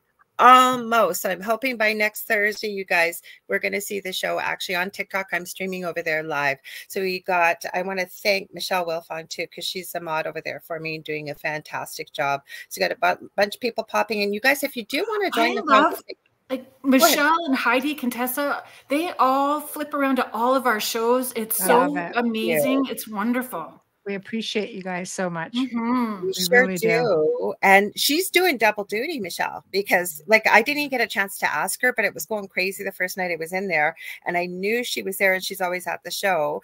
And I figured I'll add her. If she doesn't want to take it, she won't. And she jumped in as a mod. You guys check her out on TikTok too. She's got a really big channel over there. Crazy Apartment. And yeah. Oh, Connie said she loves us. Well, we love y'all too. So I tried putting the live for my TikTok last week, but your phone died, remember? Because it wasn't charged. It was dying, but two people are used to me when I go live. They're used to me doing psychic readings and stuff like that. Yes. Well, everybody came out. Is my grandmother there? Is my dad there? Is my father there? Is my sister there? And I'm like going, I'm doing a podcast. I'm not getting anybody in right now. Well, the beauty in it is, so we're live on TikTok and they can hear us, but they can't see. So we normally tell them to pop over so they can join the conversation. Yeah. But like I say, once the show is streamed over here, then you guys will be part of the show. We'll see you. You'll see there's 4 people on the screen right now. So if you guys have some paranormal questions, Michelle's good about highlighting them. Same as on Instagram, you guys. Feel free to let us know. I've been popping back and forth, or head over to, we got UFO Paranormal United Public Radio Network on Facebook, or so not Facebook tonight, just YouTube. We're on our secondary channel, UFO Gods and Extraterrestrials. We're on my YouTube, which is The Angel Rock with Lorilei Potvin. David is The Spirit Experience. I always say, if you can't see us, and you're just listening, that's why you're probably wondering, why can't I comment? So if you can watch the video, you can comment. So thank you for joining us. The Spirit Experience, is that your name on a channel, or is that like a page name? What is that? The Spirit Experience is the name of my YouTube channel. I love that. Thank you. It's also name. Thank you. It's also the name of it's the name of my book and that I'm writing, and it's the name of all of that stuff. Yeah. So yeah. And then They Whisper to Me is in like my my websites and stuff. Yeah, I used to be Letter from the Sky. You know what, a long time ago I had asked the Spirit, I'm like, what am I supposed to do? What am I doing that? And they said, well, you're like delivering letters from heaven. And I said, oh, like letters from the sky. But then there was a group that had a song called Letters from the Sky. So I couldn't use that domain. And then anyway, long story. But now it's just a Spirit Experience. It just kind of wraps it up. It's just, I think it's great. Thank you. Joe calls our show The Foot, because he can't remember why. But actually, David and I really goes foot to me. He goes, here's Foot's number. So I'm like, what? He told me that. He goes, I just call you The Foot. And it's such a cool name. And I have to give David credit, because we did a lot of work on the show before we pitched it. And there was a whole bunch of names I had gotten, and he did too. And nothing just seemed to fit. And as soon as he said the thing at the foot of the bed, and you can tell people where you got that from. That was my very first scary book that I read as a child. When I was a little boy, I had ghosts. Well, I grew up with ghosts before kindergarten even. So when I started seeing books like The Thing at the Foot of the Bed, I read that book like over and over and over. It's a good book. It's good for children. It's a good children's book. It's called, it's got games in there and all kinds of fun stuff. And it's an old book. Like it was long before when you were little. And it just seemed to be the right kind of thing. So, and the beauty in it is why we started this show and why we do the things that we do is because we all of us that are here even right now get asked a lot of questions. So we thought, what better place to have a show, and we could talk spooky. Sometimes people want to talk spiritual. We told them we haven't been going too spiritual this month because it's spooky month. And then like I was saying earlier, you know what the winter brings for me? the winter, I always gravitate towards cryptids. Really? Oh, we are planning cryptids actually before Christmas. Yeah. That was David's idea, and it's a good idea. Yeah, I don't know why. I just do. I just did a show on all Canadian Dogman. Oh, cool. Yeah, just we have a Canadian. We have a dog man in Wisconsin. We have the dog thing in Wisconsin. I don't know if you sure heard about do. The Beast of Bray Road. Yes, exactly. And they still have the silver bullet at the sheriff's station in the drawer. That's crazy, eh? And have you guys heard of the land between the lakes? Yes, I have. But tell everybody else, Michelle. And yes, tell us. I don't know that one. Well, this is a place where there's a battle going on between these dogmen and Bigfoot. And the Bigfoot are so aggressive that when they will attack, they'll eat your face, apparently. There have been massacres there to the point where the military they cleared all the homes and residents out of the entire area back in the 70s. And these things still battle out, but they kept it open as like a park. Yeah, like people go camping there, and people are being like ripped apart, kids, families.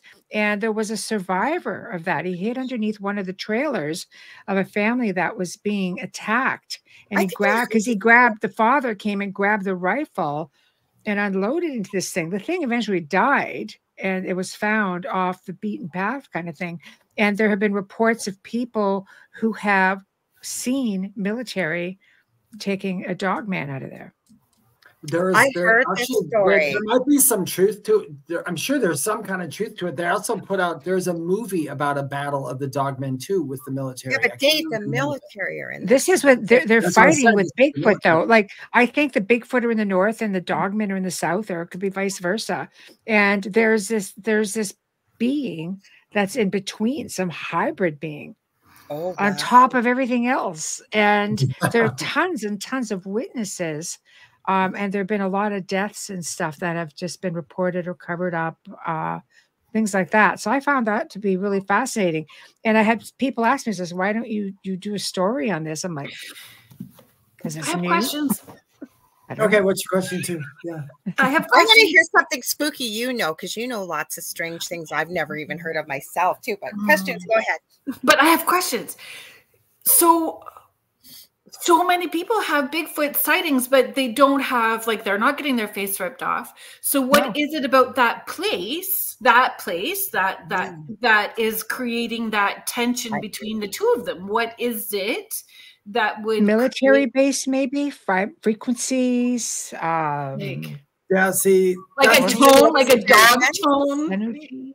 Or experiments, maybe they released a hybrid. Maybe Dr. Moreau's Island. I know. It's just crazy because some people have really good relationships with Bigfoot. Yeah, it's such a weird thing because I know a long time because I've never saw a Bigfoot, like with my own eyes. I've never saw one, and I want to, but I believe in them totally. And I used to do a lot of channeling work a long time ago with cryptid stuff, and I was experimenting with trying to channel Bigfoot. So I was asking my guys, can I channel Bigfoot? They're like, well, yeah, a version. Yeah, go ahead, try. So anyway, I did, and I wrote down a bunch of stuff. Like when I channel, that's what I do. I write it all down. And then when I'm done, I go look it up and see if I can validate any of it. Right. Damn it, if they didn't validate so much of the stuff. And it was the same thing. They didn't seem evil, but I have heard people, and like you said, maybe I wonder if it's not the beast, but the place. That's right. Well, we've also said earlier, though, right, when we were talking about reptilians, and people were agreeing in the chat too, that just as with human beings in this dimension on this planet, we always have the opposite. So not everybody's going to be love and light. Because I've also heard experiences of people, they don't always seem to look like the regular Bigfoot, like these that just as big but different colored fur, but very violent. Very, very violent. But why? Is it like the ley lines? Is there an underground water as well? Is there a portal? Well, the land is in between two lakes, and it's a national park. You have a lot of people intruding. Wayne makes a decent point. I mean, I don't know, but it's a good point. Wayne says, Wayne says, I think the Bigfoot beings that are violent are the ones that have been genetically modified by the military to try and create a superstition. Absolutely, because of the military base there, people have seen them taking them out, and it's all sectioned off. Like you can't just go anywhere you want to in it. And I think they stopped having people there after a while because of all of the aggressive behaviors, everything that was happening. And on that note, I have a show in about like 20 minutes. I have to go get ready. Go to your show. So you guys, you look fantastic. Everybody looks so great. Well, I want to hear some spooky stuff from Carrie Lynn as well. So you guys be sure to tune in. We will be going off on our usual time. You guys want to go join the second night of the Outer Realm with the amazing Michelle DeRoche and her co-host Amelia Pisano. Second night of the Outer Realm, as I always tell you. So have a great show, Michelle. Thanks for popping in. Nice thanks for popping on. Bye-bye, everybody. Have a great show. Thank you, darlings. So tell us some spooky stuff too. Oh, Kathy. Oh, where is it? Okay. It's called The Land Between the Lakes. Or the show. Is she asking about the show? No. She's talking about where is this place located where she was talking about. Isn't it called The Land Between the Lakes? Because I am positive I've heard that story. Because Michelle's show is called The Outer Realm, right? Because Kathy will be there. I know she would be there. So what's pop into her show and ask her. I'm positive she said, didn't she just say she did a show on the Outer Realm about it? Oh, yeah. So you just have to go back through the archives. National Park. So I was going to say, though, if you guys want to find any of our shows, they're always, wherever you've watched it streamed, there's a copy, or anywhere where talk radio or podcasts are carried. I've said even the most obscure apps, I have found UPRN on it. So you can always, like iTunes, iHeartRadio, Spreaker, SoundCloud, Spotify, Podbean. That's just a few, but you can always find it. So you may have to look up the show. So Carrie Lynn, tell us what's spooky and new. And I haven't even had a chance to chat with you lately. What's up? And I know. I miss you. I miss you too. We just have to start a conversation. I can't think if I have a. What was the one you told me about on your show that I never heard about? And I'm trying to remember. You were talking. Gosh, I wish I could remember what it was. And the same way, I have a hard time like with really, really spooky stuff because a lot of stuff isn't scary to me. I know. Yeah, that's me. Yeah, Julie. The Land Between the Lakes. That's what I heard too, and that's what the story's called. This, like what Michelle was talking about. I had like one really intense, scary sort of experience, but then I haven't had a whole lot since that point in time. And when I had that experience, I went in all ego, guns a-blazing, and learned a hard lesson, and then quickly went back in with my guides with a different intention, with the proper intention and being of service. And then the people scare me and other stuff scared me more than, but you made a really good point about something that we were touched on earlier about, and that's what you said is going back in there with the right intention. Like when we talked about Ouija boards and like Lorilei was telling people too, she had told people, to make sure, you do something. I told them to make sure you don't go into it blindly and stupid because that's what you're going to get. You don't know what you're going to get. And everyone's going to keep using it. Like people are going to use it. So educate people on how to do it properly. They're going to. And what you just said earlier, earlier you got into a situation that wasn't good for you. So you went back to your guides and said, what do I do now? And then they said, this is what you do. And you went back in with a different intention. So it no longer bothered you. And I try to tell that to people. It's scary if you want it. If you want to keep it scary, cool. That's all on you. No, but it was when you had me on, and then Michelle popped on with us, and we were it's something. It was, I don't want to say it was pigs.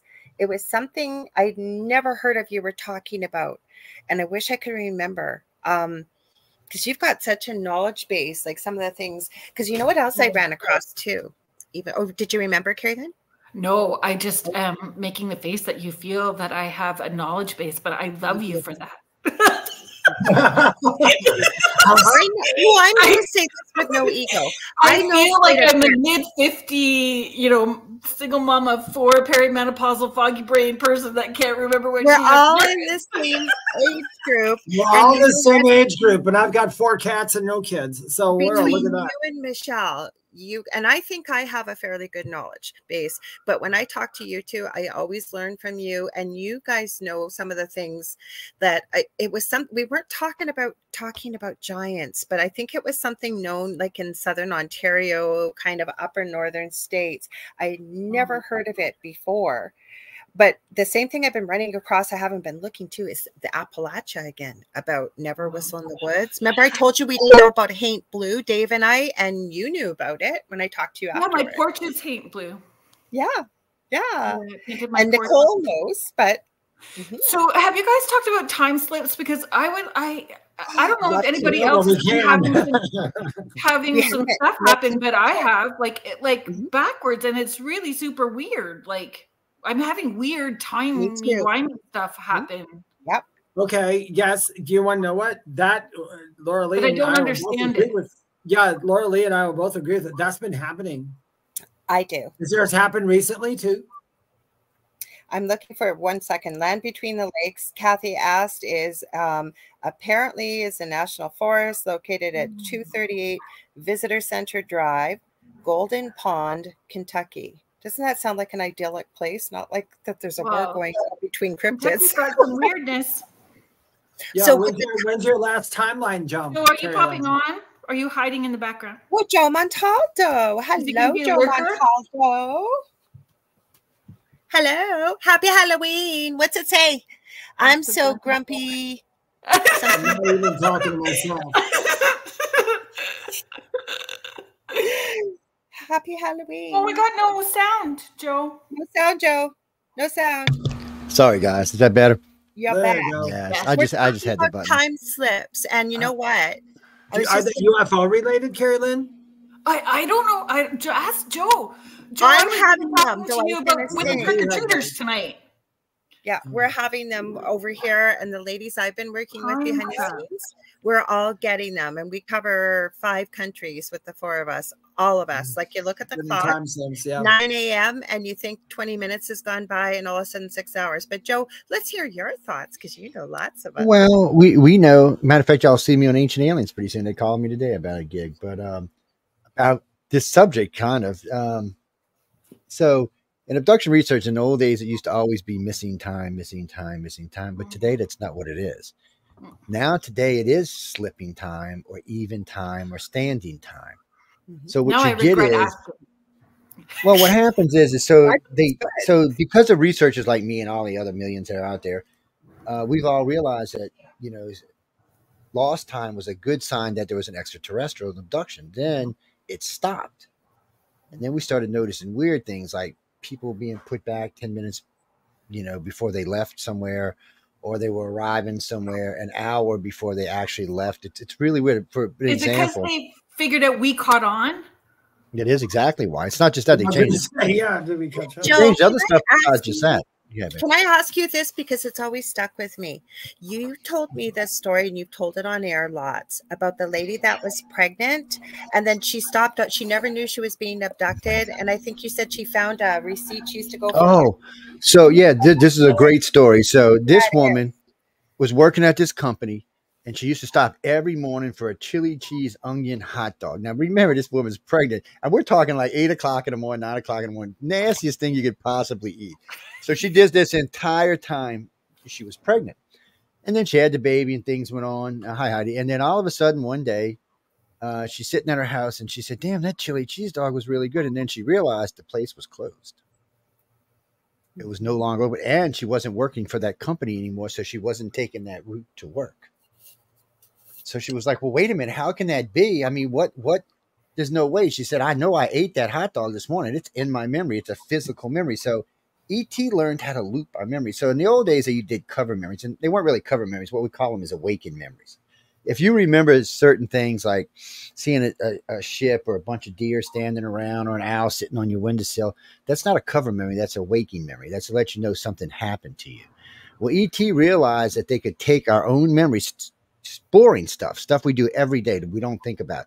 Whether like when you're doing your show or typing, getting stuff ready, just stuff you won't contest in your brain. They use that and they loop it. And as far as you're concerned, you didn't lose any time. You didn't gain any time. Nothing weird happened to you. The only thing you remember is whatever you were doing that day. The only reason we know about it is every now and then they screw up and we catch it. Wait till you hear this screw up. Yeah. This is always stuck with me, Joe. Yeah. Well, I mean, so in this woman's case, it was just insane that, I mean, she drove to work, you know, she did her routine with her baby. And then all of a sudden, we're talking a good, maybe a year afterwards, all of a sudden it was the exact thing in her head. She got in her car, she drove to work, she stopped and got her hot dog, she went to work, she came home. But she no longer worked at that company, or did she stop and get a hot dog because the company had closed. So it's just a memory, and she couldn't shake it. She just couldn't get rid of it. I mean, it was there. She could actually taste the hot dog in her mouth. She said, I went up to my husband and blew in his face, can you smell the onions on my breath? And he started laughing at her. He was like, baby, what's wrong with you? You know that place is closed, right? And so she calls a friend of ours, an associate of ours, and gets herself hypnotized. And they knew there was something not right, but they couldn't get through it. So they called me and another friend of ours, and we did what we call a deep dive hypnosis, where we take you down and walking on the beach and let you choose what you want to look at. So in and about the third or fourth session, we're talking about 15 hours now of hypnosis. She realized she opened the window and she looked, and she no longer seen stopping at the hot dog stand. She's seen the little gray standing there with the little thing in his hand, like, well, guess what, sweetheart? And one of my favorites is the couple that went to Florida. They went to, this is a couple that goes to the same place all the time. They go down there to do UFO hunting. This particular time, that's not what they were doing, but they went down there and they checked into their favorite hotel on the Back Bay in Florida. Sorry, guys. So they checked in. They got into their hotel. They got everything set up. And then at 10 minutes to 11, they got in their car, drove to the local Circle K, bought some stuff, drove to the beach, parked their car in this park area on the side of the beach, and went out on the beach and had a weird experience. But we're not even going to get into that. So they get back to the car. You found a receipt, though, that proved that. So they go back home. Everything's fine. They get back to the hotel. They spend the night. They do their business. They go home. And this is like, I don't know, it's a couple of weeks later. She's in there cleaning the car, and she reaches down and she pulls out a ticket for being illegally parked for the night they were there. And the ticket said 10 minutes to 10. Well, actually, I think it said 10. So this is a ticket issued by a cop. So she calls me up. She said, Joe, first, I don't know how I got in my car. And secondly, this is a legit. So I call the Florida Sheriff's Office and I talked to her and I told her what was going on. And she said, oh, yeah, the cop was there. Seen him at 10 minutes to 10. This is the dispatcher telling me about it. And she said, I'll put you in touch with the officer. I talked to the officer. Said, no, it was 10 minutes to 10. So now when I went to 7-Eleven and talked to 7-Eleven about these people, it was shift change. They all remember these people coming in at 10 minutes to 11.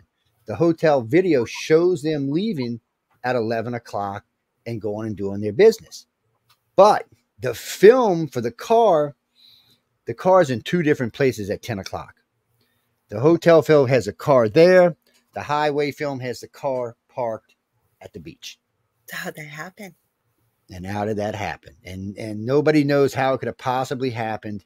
So there was an hour of game time. Nobody knows what went down.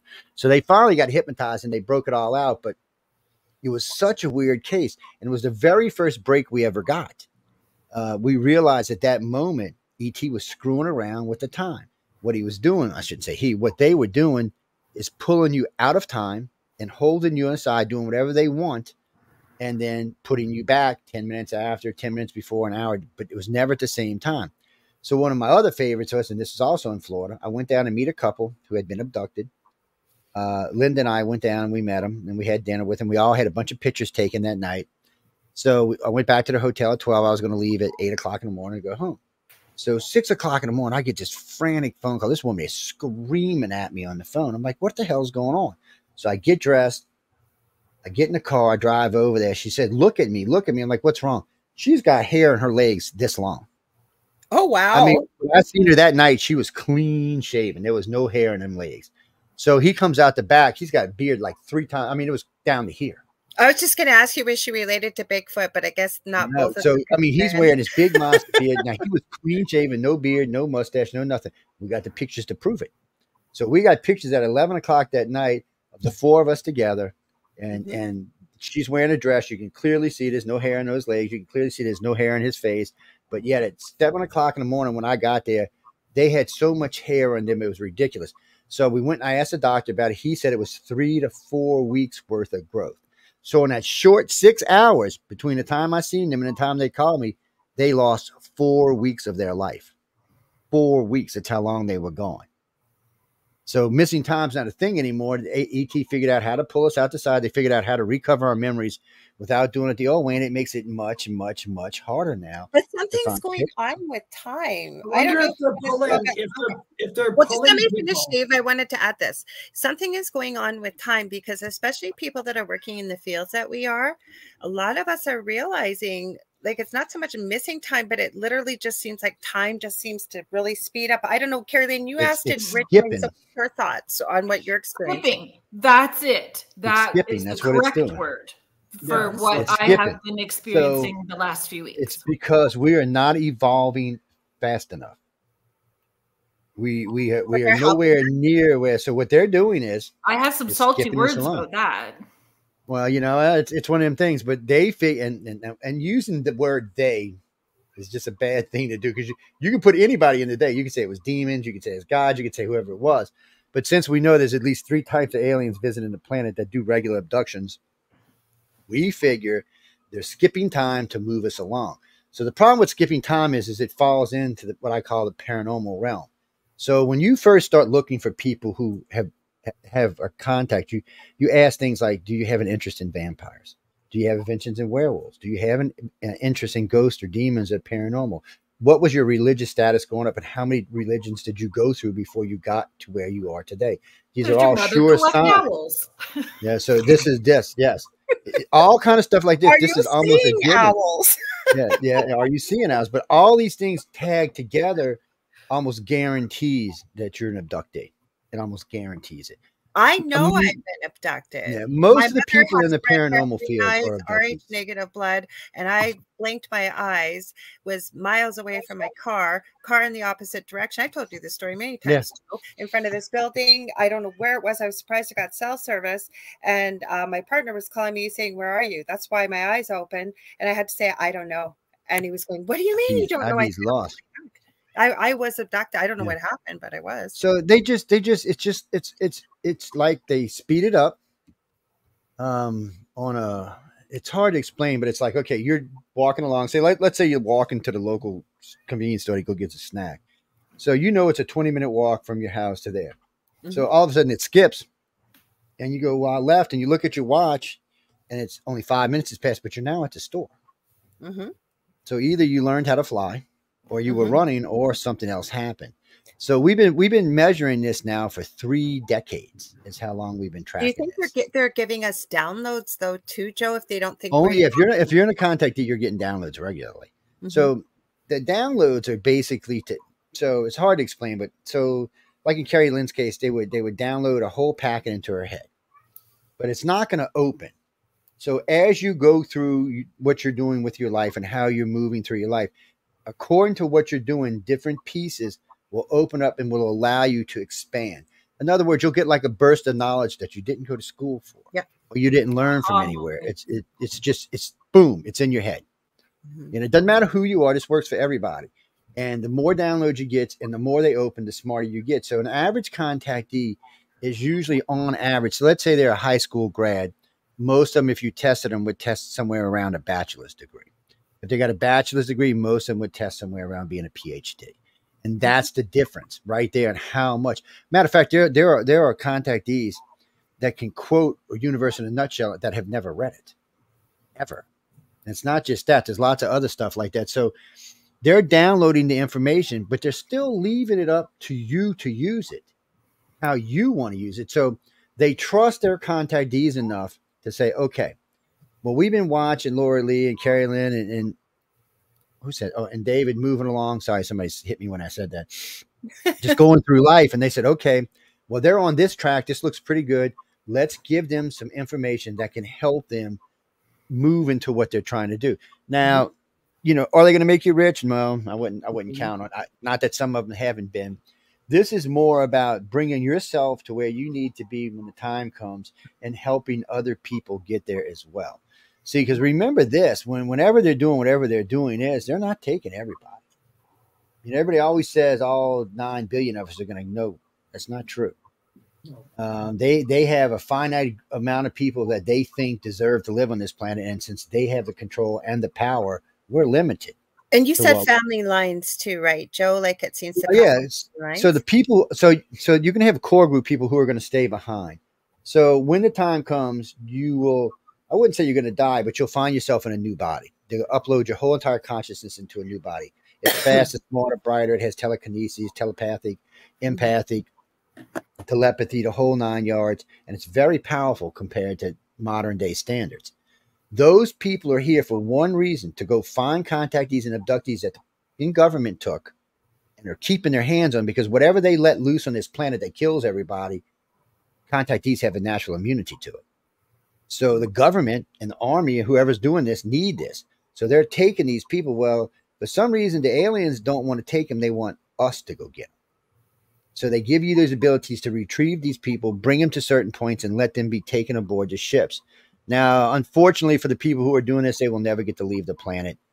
They say they're going to be tainted because of some of the things they'll have to do to retrieve some of these abductees and contactees. Now, what line of goal, how long this plan's going to be? When I got involved with this, so I had laid out the how we're going to find out about ET through the program. You know, it's basically, you know, 100 years ago, we started learning about ET in different ways through different books from different people. Each generation learns more. This generation today is inundated in. Everywhere you look, just it's on the Doritos bag, on the Fritos bag, on your Coke cans, they're everywhere. I mean, everywhere you look, just some kind of alien movie this, alien movie that, alien this. So we're being desensitized slowly but surely. And I also said, one of the first things they'll do, they'll find water on Mars. Well, they found water on Mars. Then they'll find, oh, that there was life on Mars. Well, they found there was life on Mars. Yesterday, they said they think there still is life on Mars. So yeah, but Iranian mainly, right, Joe? Yeah, from what but now the next thing will be, they will either show you a piece of life. Now, these aren't going to be microbes. These are going to be like animals and plants. They're giving off enough oxygen that it has to be bigger than a microbe. So you'll see that. And then the next thing you'll see is, oh my God, there's a ruin on Mars. It will prove that there is advanced extraterrestrial life in the universe other than us, but it won't be a threat because they don't exist there. They're gone. It's over, done. Millions of years they've been gone. Well, maybe it's because they came here, but we're not going to get into that. But they'll be gone. So that'll be that desensitization. The next program after that is contact. That's full-blown contact. And we would already had contact, but the majority of the world is just not ready for it. Any way you look at it, the religious sect, which makes up 80% of the planet, is just not ready for it. You know, the four of us are fine. Go ahead, Dave. I'm sorry. I've heard that before, nor in fact, I was giving, and I hate making predictions. I really do. I know it's a bitch. It's because you never know. I mean, predictions are what they are. It's predictions. But I've given the same prediction over and over the last couple of years. Is that it's either at the end of next year, or the beginning of the next year, that starts more contact for more people. But I've heard the same thing you just said. We are way behind. People are just so stupid right now that they're if anybody were to come here, they're going to freak out because they're not ready to go. Not everything that comes here has got to be mean and cruel. And I think that's the way we portray things. Yeah. They're for the most part, aliens look at us. Well, if you look at the Greys, they look at us more like pets. I knew you were going to say that. You always say that. The reptilians consider us family. That's why they won't hurt us. They consider us family because we're in their direct line of descendancy. The humans are funny because they like some of us and they don't like some of us. They're very picky about who they like. And you can go all the way back to the Sumerians to find that out.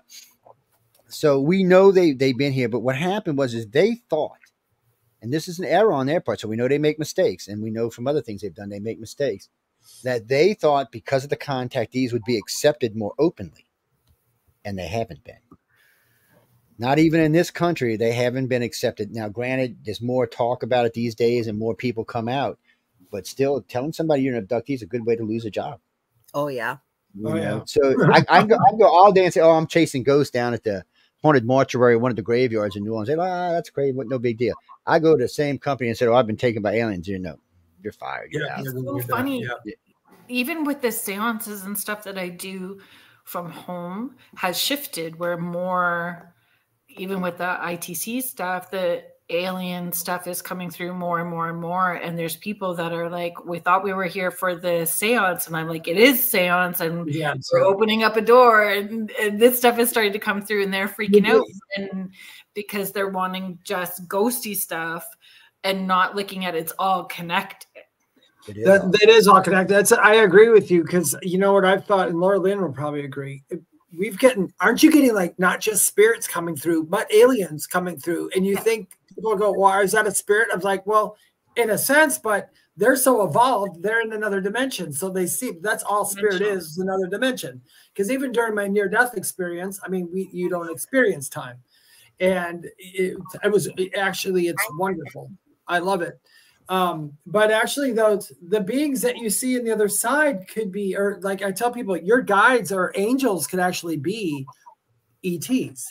Angels could be ETs. I lost a good job one time because I said it's possible that Jesus was an astronaut. And it is possible. I mean, I lost a $250,000 a year job, and we're talking like 35 years ago. This was big money back then. You were rich. They said. They didn't tell me why. They said, well, and I just got a raise 2 days earlier. Yeah, but Joe, it doesn't look good on your HR report to let you go that he's a weirdo and his no, because I got to sue them over that. So they weren't going to go there. But it's but somewhere along the line, because they've speeded up the amount of abductions. Abductions are up, not down. Even though fewer people realize they've been taken because of the way they've changed things, but abductions are up. So we know they have a timeline that they're working on, what it is. So Greys have an unlimited lifespan, and the reptilians and humans pretty much do as well. So but Joe, trying to figure out what their timeline is tough. Yeah, but Joe, do you think what it is too? Like everything's coming to light. Like I almost, and I'm not a big Bible person, but it's almost like it's a modern day Sodom and Gomorrah, and the things that people were never aware of, whether they wanted to be or not, are really coming to the surface. Like, do you think ET has something to do with that as well? Well, ET's trying to wake us up. Well, it's kind of like I got in an argument with somebody the other day because they were telling me about poltergeist.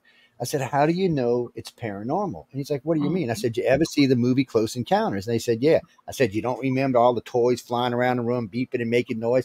I said, that was definitely not a ghost. That was an alien. I said, so how do you know when you're witnessing a poltergeist that it is a ghost and not an alien? There's no way of really knowing unless you see the being. There's no really way of knowing. And they're very similar. I mean, there's not really anything that differs in how it works. So it's hard to tell. And there's not just that, there's other things that we call crossovers that you have to wonder which one are they? Is it paranormal? And that's a bad word to use because everything's paranormal.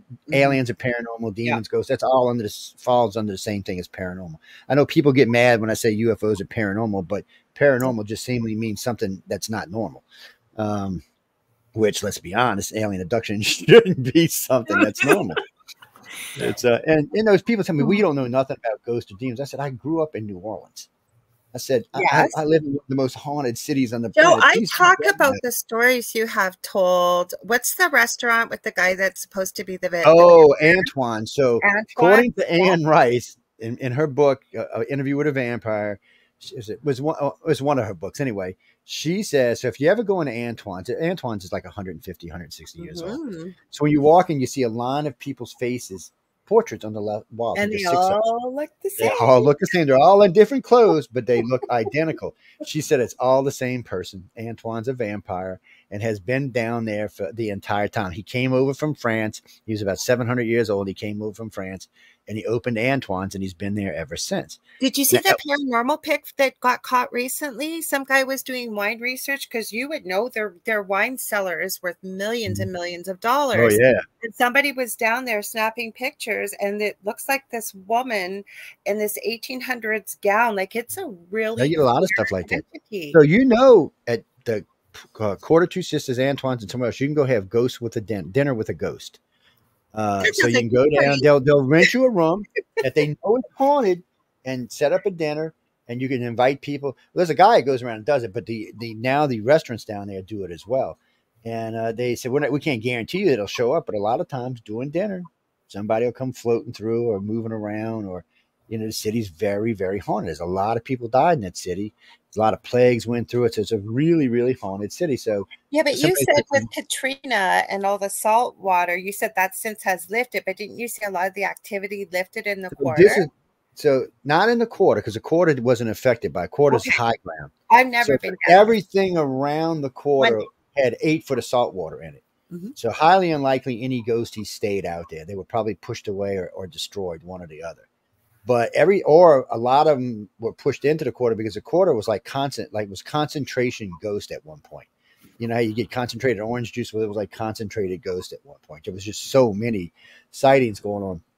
But as people started coming back and the city started to open back up and rebuild, you started hearing about reports outside. But the first time I went downtown after the hurricane, it was so quiet. It was eerie quiet. I mean, there was no birds, chirpings, no crickets, no nothing. And a friend of mine, Canuck, he was from Canada, from Saskatchewan. He came down to help us out. That's it, right, Carrie Lynn? Yes, he's it freaked him out so bad he would never go into the city again. He only would work in the suburbs. He would not go back in the city. And then one afternoon, I had the whole crew with me, and we were going around in the boat, and we made a turn. And when we made a turn, there was 9 bodies floating in the water. What they did was, when they saw a body, they would tie a string to it, pull it to a stop sign, and tie it to a stop sign, so they knew where it was, so they could come back and retrieve it. So in the first few days, they were all over the place. And if we saw one, by law, we were supposed to hook it to the boat, bring it to the stop sign, and report what street it was on, what the cross streets. How awful! But you know, it was one of those things, and so you know those spirits were somewhere. I mean, that was not the best way to go, and now you're floating around in nasty water for God knows how long before somebody finds your body. It was a creepy. It was very creepy. It was very weird, but I still to this day can't get over the silence, because it wasn't even silence. It was just an absence of sound. There's lots of places that have that. Yes, it was very, very strange. Yes, and it's hard to deal with. You know, being that I'm in the fields, it was a little easier on me. But everyday normal people, I watch guys that had fought in Iraq get in a boat and leave. They said, I can't take this anymore. One guy said it was like his eardrums were pounding against his head, trying to make some kind of noise. It was driving him crazy. And then, of course, there was the reptilians walking in the flooded water on West Esplanade going to the quarter. We had 4 squads of cops seen it. And I think altogether it was almost 11 people who were in the military who had fought in Desert Storm had seen these guys. And I always wondered, the first report I got was from a NOPD. He calls me and tells me, man, me and my partner seen these 2 things walking in the water, and it was about chest deep for us. And whatever this was only about waist deep. He said, so we want to know who it was. So we went over there. We're trying to find out who's walking through the water. He said, I remember as I got closer, it was creepy. He said, so I remember taking out my gun. And as I got closer to this thing, the next thing I knew, I was sitting in my car talking to my friend. He said, I could never tell you what happened. One of the guys was telling me he pulled his M16 down and was aiming at this thing. And the next thing he knew, he was in his Jeep getting ready to go have lunch at one of the local pubs. Oh, see, now I don't get to talk to you like I always used to. So this is a new story I have not heard. Yeah, so there was a bunch of these. Teach that guy a huge lesson at the same time. Like if that reptilian wanted to take him out, he could have. He could have. He could have easily taken him out. So he don't need to do that the next time, because it's not going to matter. Like, Joe, you gave me peace when we first met, when I first came on the network, and we were having a conversation. Because remember, I used to do my show late on Mondays, and we always had an hour when you produced us. And we had a conversation about ET, the first one. And I've never forgotten this, because you made such a good point. And I agreed with you that, yes, they have been here longer than humans. And yes, they are more evolved than humans. And then you said exactly just what Carrie Lynn said. So you don't think if they wanted to get rid of us, they couldn't have a long time ago? They could have offed us. Well, if it wasn't for them, we wouldn't be here. We wouldn't have this species. No, but that's why people get scared and worried. That's what started the blood type thing. So we got to talk. And so most humans don't realize this, but prior to about 50,000 years ago, everybody on this planet was brown skinned, brown eyed, and brown hair. I tell this story all the time. This is science fact. You don't have to take me at my word. Everybody on this planet was pretty much brown hair, brown eyed, and brown skinned. That's who we were. There was one type of blood. There was no big differences in blood. The population, however it started out, that's what it was. It was A, B, O. I have no idea, but whatever it started out with is what it started out with. And then somewhere between 20 and 40,000 years ago, there was a mutation.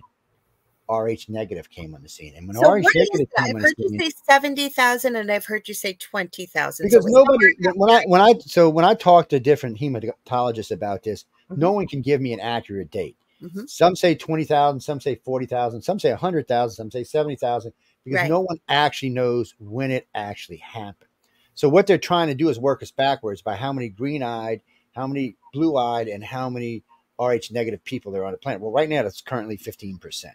So and red hair, right? And red hair. Red hair. So it's everything we just talked about is a mutation. Rh negative is a mutation, blue and green eyes. All the different colors of eyes except for brown are mutations. I'm a mutation. Yes, so am I. And and some of them are more mutated other because some have colored eyes and Rh negative blood or so my mutation, I got purple hair now, but they're brown eyes.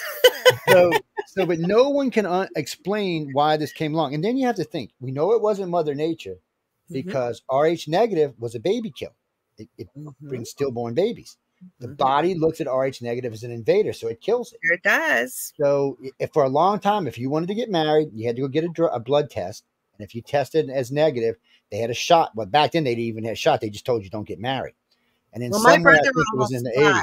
And working in the nursing field and NICU, and even being a mom, Carrie Lynn, you know this. We have to go for Rh negative screening. I think it's around 20 weeks, and then you got to get the shots. Otherwise, yes, you will end up with a very sick and that's what you got to do. So no one could figure out why Mother Nature would create something that killed babies. 15% of the babies at that. That's a big chunk of the population. So, and then of course they found the guy in Australia who had the anti-dinogen D gene, and that's where the vaccination came from. Because of him, now you don't have to have blood tests anymore. They can give you a shot or actually a couple of shots, and you can have a normal baby. But no scientist today can explain why it came around, how it came around, or why anything would have created it. But then there's things like Rh negative is the universal donor. It's also the purest form of blood known to man. How can it be a mutation and be the purest form of blood known to man? That's crazy. It's a contradiction, but yet it is true. Without Rh negative, our hematological research would be 1,000 years behind where it is today. And without Rh negative, we wouldn't have green and blue eyes or all the other shades of color. So what are these mutations, and how come so many people in the music industry and the political industry have colored eyes other than brown? And Rh negative blood. What do they stand out? And if it only took 20,000 years to get to 15%, where's the percentage going to be in 100,000 years? Is it going to be 50-50? Or Rh negative going to breed out Rh positive as we go along? These are all questions no one. Or are we going to get a mutation of some kind that we've never seen between Rh negative, Rh positive, and almost like, if you will, a splicing of the two, maybe? And somebody asked me, how do you know it? I said, well, first off, when we first discovered this, we were working with the 3 top hematological people on the planet. What was funny about this is that I did not tell them it had anything to do with aliens. Nothing. That's why I told people we have 2 names on this network. And because I couldn't tell them because I figured they would say no. So when I finally did tell him, the guy was like, aliens? I said, yeah, well, the majority of our contactees are Rh negative. I said, so why is that? And he didn't know what to say, but he let us go ahead and use his maps. And then we found out another strange thing. Did you know Central and South America is 98% O blood? Doesn't say negative or positive. It just says O blood. Now, everywhere else in the world, that's not how it works. Rh negative is O negative is 7%. O positive is 38%, and so on, just like all the rest of the bloods, but not in South and Central America. It's 98%. So a lot of people think that's where we started and mutated up and around instead of from Africa this way. This part of the population came this way, that part. And there are skulls in South America that are different. Night, Nicole. Than ours. Nicole. There's just so much of this research that people don't know about. And maybe that's half my fault because I've been preoccupied with other stuff. So I haven't been speaking as much as I usually do. But there's so much that needs to be explained. And there's so much that needs to be explained why there's such a correlation between UFO research and paranormal research. Why is there so many crossovers? You know, nobody wants to talk about it. Joe, like you said, you can't separate it. No, you can't, but we should be able to explain some things like there should be a way to determine when we're talking about poltergeist. There should be a way to determine that this is an alien poltergeist and this is a ghost poltergeist or a demon poltergeist or whatever the hell poltergeist it is. Or could you be very telekinetic? Because we've talked about this before. Yes, the kids. Yes, that's with, true. You know, pre-adolescent females, especially, right? Yeah. With the range their psychic abilities kick in. Yeah, it's easy for them to manifest stuff like that. It's easy for them to manifest other stuff besides that. But that's all research that we're all touching on. But still, it's hard to explain. So these females that we're talking about, is this a gift from ET that allows them to manifest that's coming out? Or is this something that's born through their family because there's a paranormal connection to their family? Or is it both? It's probably both, because the majority of people I find in the paranormal field, when I hypnotize them or polygraph them, turn out to be contactees. No, abductees. Bad word. Abductees are people who don't know they've been taken. So almost 90% that we've tested turn out to be.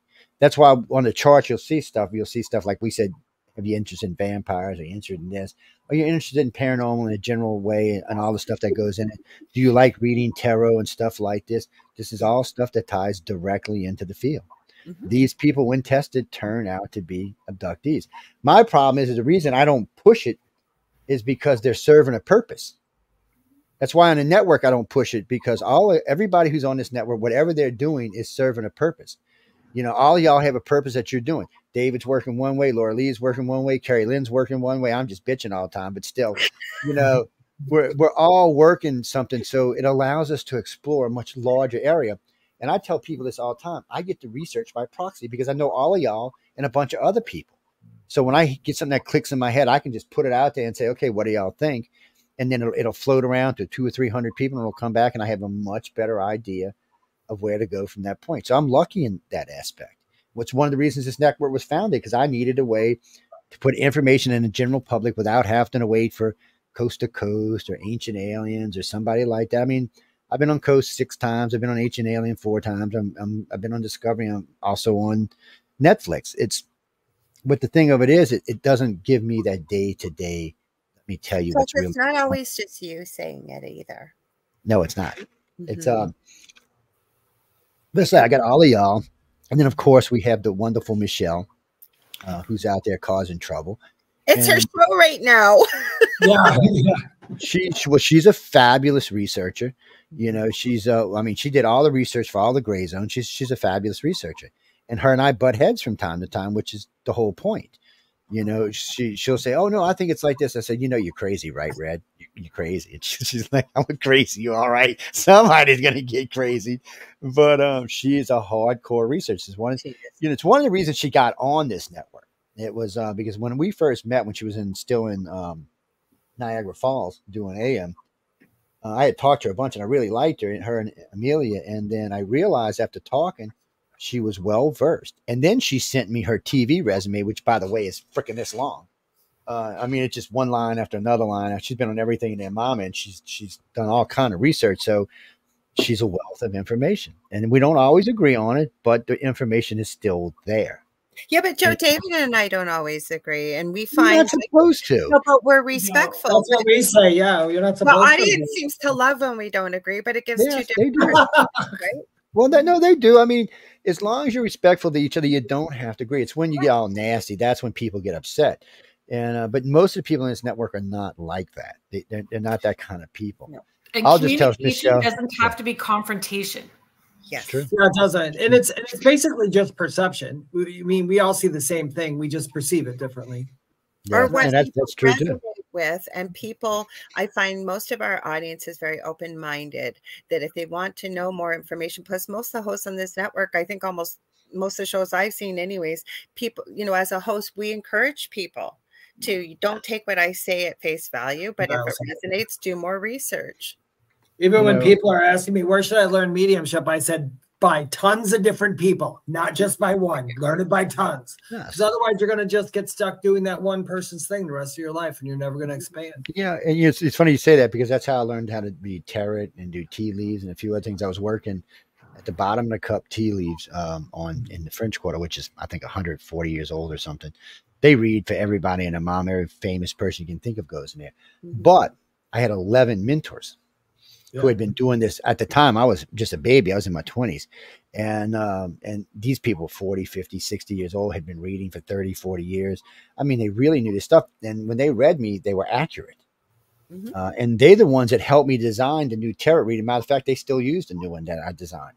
I shouldn't say because there was a couple of us that designed it, but it's a fabulous way to read. Work with different people, because I think I'm still doing courses. I think that I'm putting my first course together, but I always tell people, if you can, don't stick with just the same person, because everybody does things differently. You may find a better way to do it, or you're going to learn. You should always have your favorite mentors, the ones that you know work for you.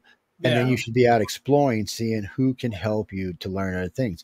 You know, we teach psychic abilities, but first we need to make sure people understand that they have them. Yeah. And that's why the hardest thing is, I hate when people tell, oh, you're gifted. It's not a gift, it's an ability. Everybody's got the same abilities.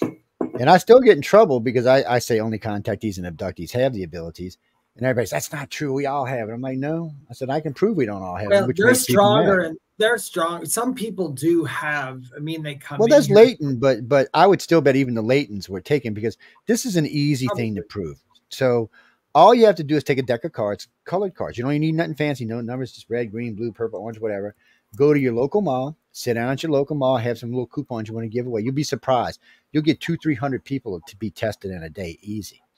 And 90% of them will never get even one card right. Not even one. But that 10% will be, red, blue, green, red, yellow, purple. They're getting every card right. That's a gifted psychic. That's somebody who has extreme abilities that probably will never get to use them because they really don't understand what they have. We can only tell you so much. There's only so many of us to help people learn. So a lot of these people find out they got ability, but they don't know what to do with it. And telekinesis is something that we're just not quite. Telepathy and empath abilities, we're much higher than we want to give ourselves credit for. As a species, as a group, which I would say about 15 or 16%, are much higher than what people want to give credit for. But, there are a bunch of people out there that have no idea what this means. And the reason we know telekinesis isn't around is the government. Because if telekinesis existed, Vladimir Putin would be dead. Xi Jinping would be dead. Trump would have killed half of the leaders in the world. You get us a strike. No. That's not going to get you a strike. But so if you were truly a telekinesis, I could just think and close a little artery in your brain, and you would have an aneurysm and die, and it would look natural. There would be no way to prove it was anything other than that.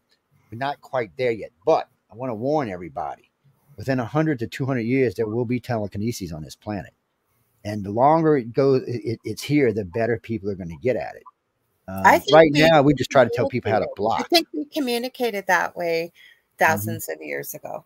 We probably and we do it as a soul, I think, too, on the other side. I think. Well, we're such a mixed species now, is we don't know. Well, it's like this. So the average person on this planet's biological clock is set to 24.25 hours. Anybody know what the time is on our planet? It's 23.75 hours. Why in the hell is our biological clock not set to our planet?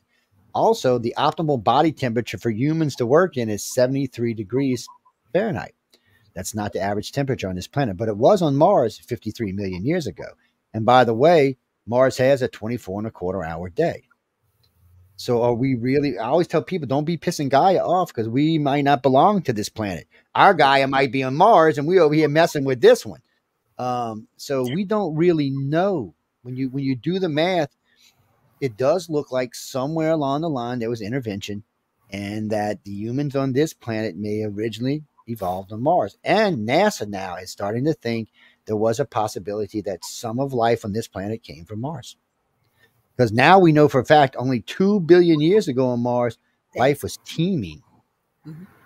So we know that life could have came here easily.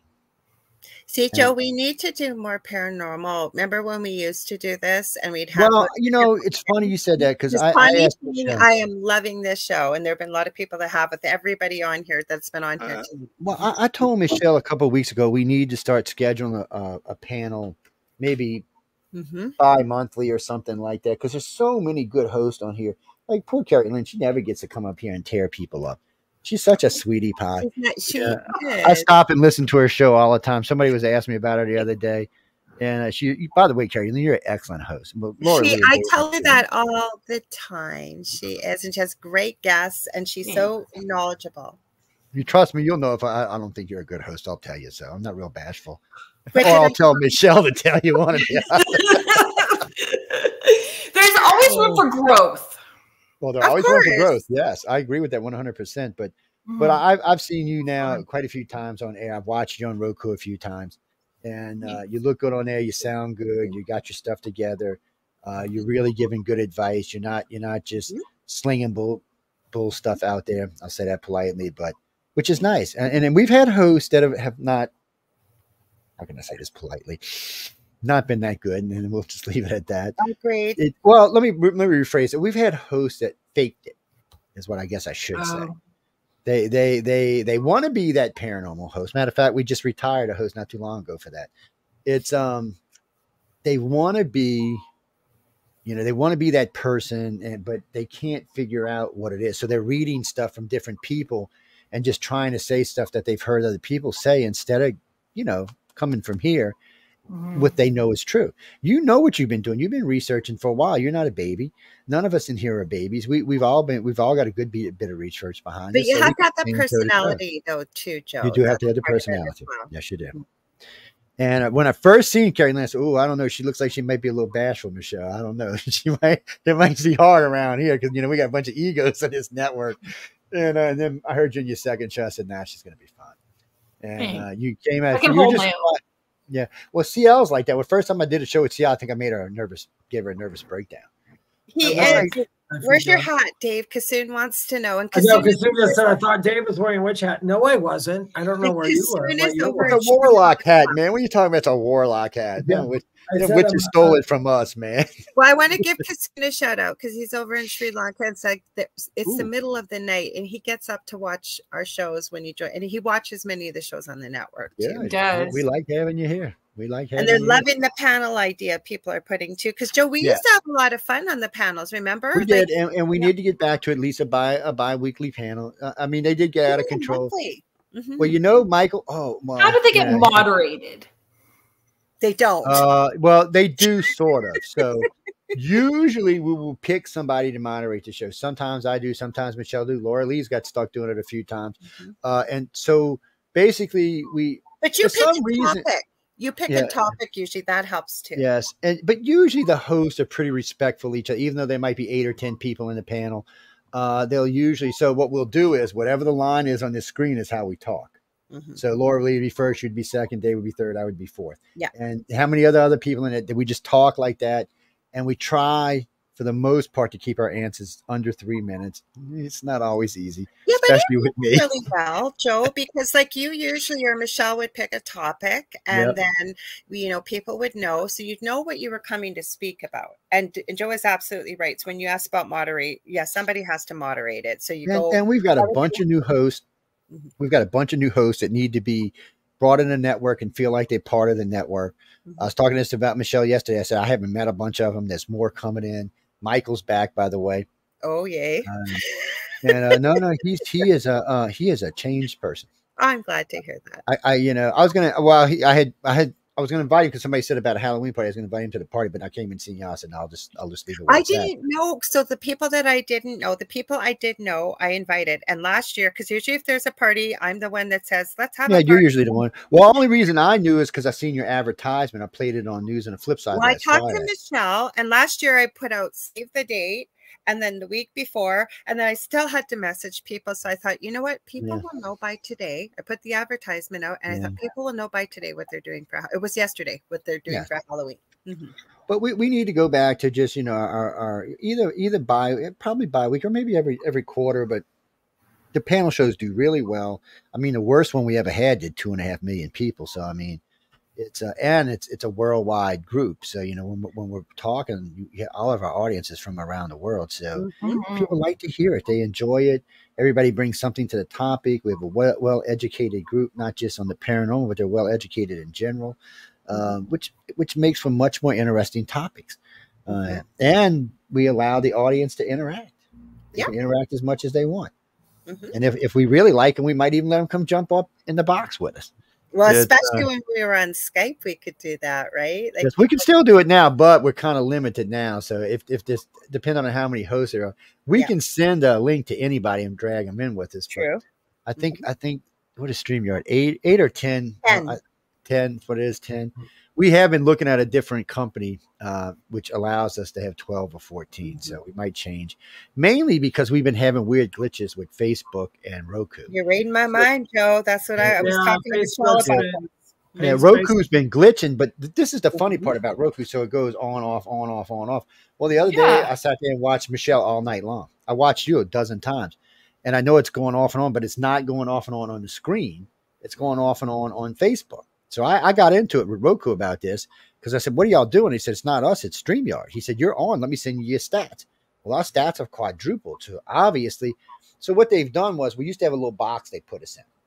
Well, I got in a big fight with these people because of how much we pay them. And they decided that they have this section on Roku. That's their live section. They put us in there. That's why our numbers went up.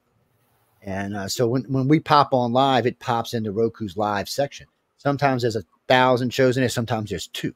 It just depends what time of day it is. So we get popped in there, which helps us out because people are scrolling through the live going, oh, well, look at this. This looks much more fun than some of the boring stuff that's on there, which we're not going to mention. But people love when there's, they get to see a lot of the new. They would be nice for the new hosts. Like, that's why I love if I get to help produce, because I meet people. Otherwise, like, I didn't know who some of the new people were. I know we have new hosts and new shows, and then the audiences get to meet everybody that's new too. So it's kind of nice. And we've got a couple new pre-record shows coming on, but they should still be invited in to come hang out. Of course.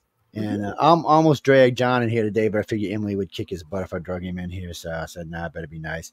It's there's just so much going on in this network. And somebody asked me, well, all y'all offers UFO parents? I said, no, we got all kind of stuff. We teach you how to get a job, how to make your business. No, I tell it every time at the beginning of a show. I said, there's so many things. And there's a couple of other ones Michelle's bringing on that are total different topics. Yeah. I mean, granted, yes, our bread and butter is UFOs and ghosties. I said, but a good 20% of our shows have nothing to do with those topics. And it's a growing section in the station. So remember, that's what I started with. Like, we used to only be known as United Public Radio Network when I started here. And you explained why, right? Because some people didn't want to come on with the title of UFO Paranormal Radio Network. So that's why we still have both names. We own both names, and we have 2 websites. We have a UFO Paranormal Radio website, by the way. But we really use now UPRN Talk Radio is what we use the most. That covers everything. We don't have to tell people. They can figure it out for themselves, because it is true. I have asked politicians. One time I asked this guy, what is come on UFO Paranormal Radio and UFO Undercover. He said, I'm a congressman, right? I said, yeah. And he's like, no, Joe, it's not going to happen. That's not going to work for me. So, but about 2 years later, when Stephanie took over and we switched over to UFO United Public Radio, I called him back and asked him, would you come on using the flip side of United Public Radio? He said, yes. He had no problems, but I can understand. I mean, UFOs are not that kind of stuff can get you in trouble in certain jobs. So it just works out, but we're doing really good. And we've been having some little glitches with SoundCloud lately. I'm not sure how that's getting worked out, but everything else has finally worked its way out, and Roku's worked its way out. Now we may be changing companies on this, and we may be changing companies with Roku to a different company that wants to give us not Netflix, I'm sorry. Apple TV? No, Apple's in the list, but Amazon, they want to give us Amazon and Roku. Well, between Amazon and Roku, there's almost 400 million subscribers, and they're not the same subscribers. So that's a lot of people we'll have access to. And we don't have ugly hosts. We look good on TV. Well, we might have ugly hosts. Now we're all good here, but we might have one or two that's kind of scary. I mean, Jeffrey's a little on the scary side, even though I love Jeffrey. Don't you say that about Jeffrey? He's scary though, man. God. I love Jeffrey. Which I haven't seen him. Like I got to pop into one of his shows one of these days. I haven't seen him. Invited him. He's I don't know what he's been up to. And then Jay, you know, Jay's out there, and Jay is a co-host. He doesn't have his own show, but he's a co-host. He actually now co-hosts 3 shows on the networks. Is he with Jeffrey too? So some Fridays he does Jeffrey for 2 hours, and then he does News on the Flip Side for 3 hours. And sometimes News on the Flip Side can run over, you know, so it might be even close to 4 hours. So he puts in a hell of a day. He comes and guest hosts with me on UFO on the Cover sometimes. So he's doing that. The only one we got to teach is our youngest female host, Leah. She needs some work, but she's a sweetie pie. She just she's very energetic, we'll say. Leave it at that. She's a lot of fun, but she's no doubt an abductee. She just doesn't know how to deal with it. And she has reoccurring dreams on a regular basis. Yeah, Sean. Oh, Sean is scary. Which Sean? There's 2 Sean. Sean is not scary. Oh, wait, we have 2 Seans now. We have Sean Kelly and Sean Hazlitt. Sean Hazlitt's on Sunday night. He does. Yeah, he just had Whitley Strieber on just about 3 weeks ago. Oh. And Sean Hazlitt, he's a Sunday show, and he's with both Seans are on Sunday, by the way. You got 2 Seans, and you've got Karen are all on Sunday. So we're getting ready to add another show to Sunday. So it's fun. I mean, it's fun. And there's so much stuff to talk about. He does a lot of conspiracy stuff. You'd love him, Laura. He makes you look like. Call me, and I've said this many times, you call me conspiracy princess because you only know one other woman that's worse than me and call her the queen. Yes, and she co-hosts with Michelle. I think that Sean, it was Sean's, I don't know if it was his first or his second segment, and his guest didn't show up, and he carried that whole show on his own, and he did a brilliant job because I watched that segment and it was great. He just took it in stride and away he went, and it was fabulous. Yeah, it's always been a rule in the network. We don't like to give hosts more time than they can handle by themselves. Because every now and then a guest won't show. But, you know, like this book I love doing shows on my own. Yeah, so this book right here has, I don't know, 80 or 90 different talking points in it. So if somebody doesn't show up, I'll just flip the book over and start going through the talking points. And usually by then, other people are asking questions and wanting to know stuff. So, you know, it's a little rough your first time doing it. I mean, it can be a little scary, but once you've done it a few times, it's not too, though, Joe. A lot of us. And then a lot of times, you know, you can find another host will come hang out with you and just chit chat or something.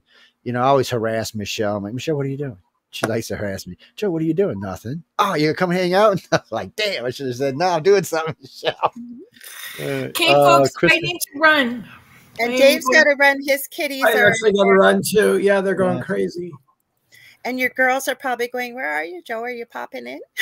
No. I got to be careful because, you know, I can make Amelia crazy. So Michelle knows how to deal with me. Amelia gets this. I just make her frustrated.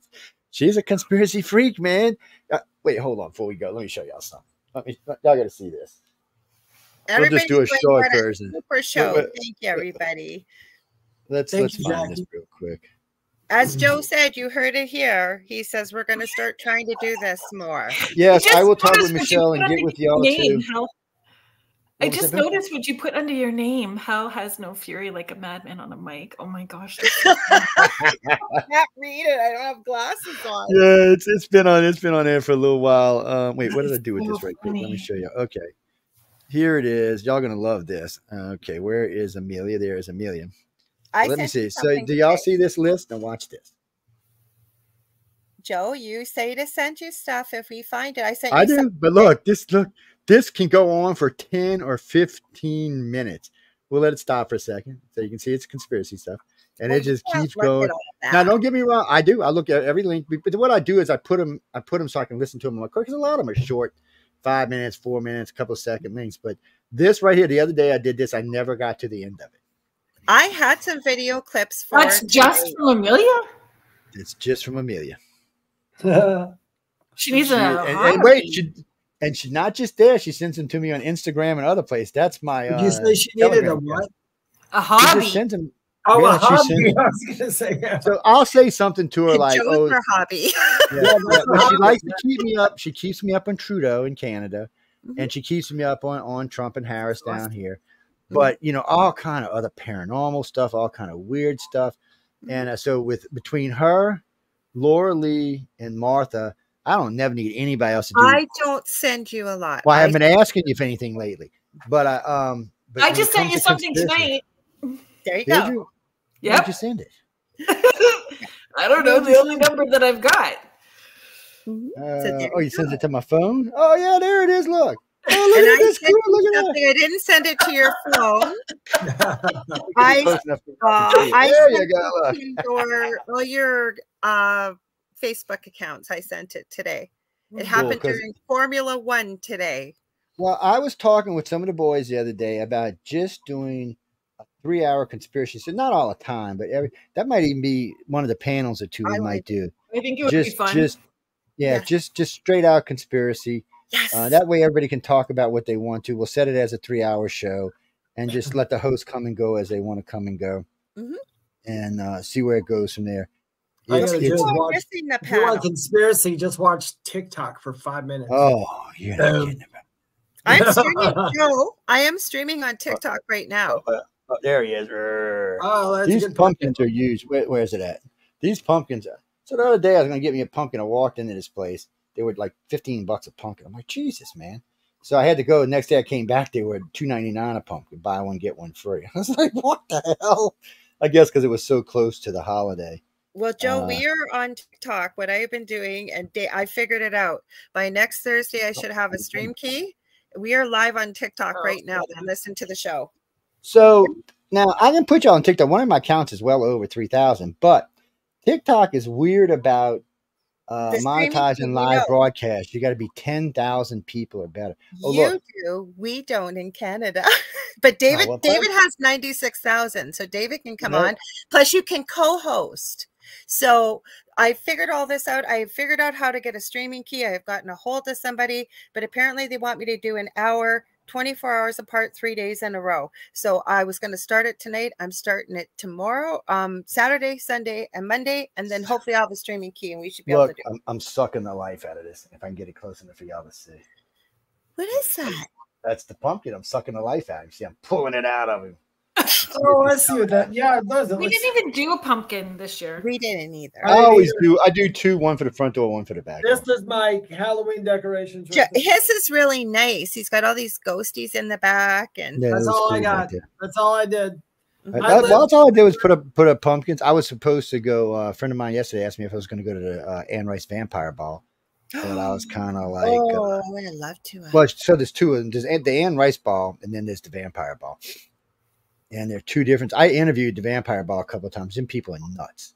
Seraphine used to go, but she's not living in Florida anymore. Where is she now? You post every once in a while. I think she's in. Hey, I need food before I pass out. Go on, get out of here. Well, I'm getting ready. I got to get out of here and go beat some animals. So Yeah. No, I need a burger. Babies. I want to thank everybody for being here tonight. And David, I love David because you know what? Halloween fell tonight, and I thought let's have a party. We get him this lightsaber. Glad to see y'all on. And we love you, Joe. Thank you. I always try to give you a shout out. I'd stay on longer, but if you guys heard it earlier, I typed to Lorilei. I said those aren't EVPs. My cats know exactly. Well, y'all heard my dogs come by twice. They're sitting at the floor over there looking at me. Okay, you guys in the audience, you heard this. You heard this. Don't take off yet. Carrie Lynn, quickly. You heard this. So hopefully we're going to be having some panel shows like this in the future. Carrie Lynn, can you please tell people where to get a hold of you and your show and everything, please? Tomorrow night, 6:10 p.m. Eastern, Spirit Switchboard. My guest will be Jacqueline Goldman from Guelph Urbex, which is super fun. CarrieLynnShellhorn.com. Sign up for the newsletter. Lots of fun stuff happening that way. That's where you can find me. Awesome. Well, thank you. Happy Halloween. Dave, you want to tell them, and Joe, everybody knows you, but we'll still give you a chance. If you'd like to follow me on Instagram or TikTok, it's Medium David Hanzel. There are no numbers, no slashes, no dots. I will never, ever private message you to solicit readings. I don't play that game. If you're interested to know more about me or get a reading, you can go to my website, theywhispertome.com. Outside of that, please follow us on Facebook. It's the Spirit Experience on Facebook, Spirit Experience on YouTube, and it's the Thing at the Foot of the Bed with Lorilei Potvin and David Hanzel on Facebook is the group. Which are doing very well, by the way. Well, y'all close to 800,000 these days. Yes, I know. Good. So you guys, if you want to get a hold of me, you can get a hold of me on facebook.com/Angel Rock. I do psychic readings, crystal Reiki, mediumship. I do mentoring and teaching. Also, right now, that's the best way. In the new year, I am setting up a course to start teaching, so I should have it under a domain name. Don't forget to tune into the Angel Rock Monday night, 6 to 8 p.m. Eastern Standard Time, right here on UPRN. And I feel bad I forgot to check who's coming on, but you know it's going to be someone fun. We always have great guests. I want to thank everybody that dropped in for the Halloween party tonight. Stay safe, stay spooky. Happy All Saints Day tomorrow. Joe, thank you for popping in. He says you said Joe. Thank you, Carolyn. You said to look you up, right, Joe? Yeah, y'all can look me up. I'd rather y'all look up the host. Y'all can see me anytime. I'm on 3 days, 4 days a week, so y'all can catch me anytime. I do Science and Beyond, UFO Undercover, News on the Flip Side, and the Author's Quill. So stay spooky. Are you ready, Dave? We got to do our sign off. This is good. 1, 2, 3. What's at the foot of your bed? We did do it. We never get it right, ever. Dead on. We love y'all, everybody. We'll see you next week, same time, same space, and we'll see you on Monday. All right. Check everybody else out that was here too. The girls are still on Outer Realm tonight, still till 11 p.m. Eastern Standard Time. Love ya. Causing trouble. Causing trouble.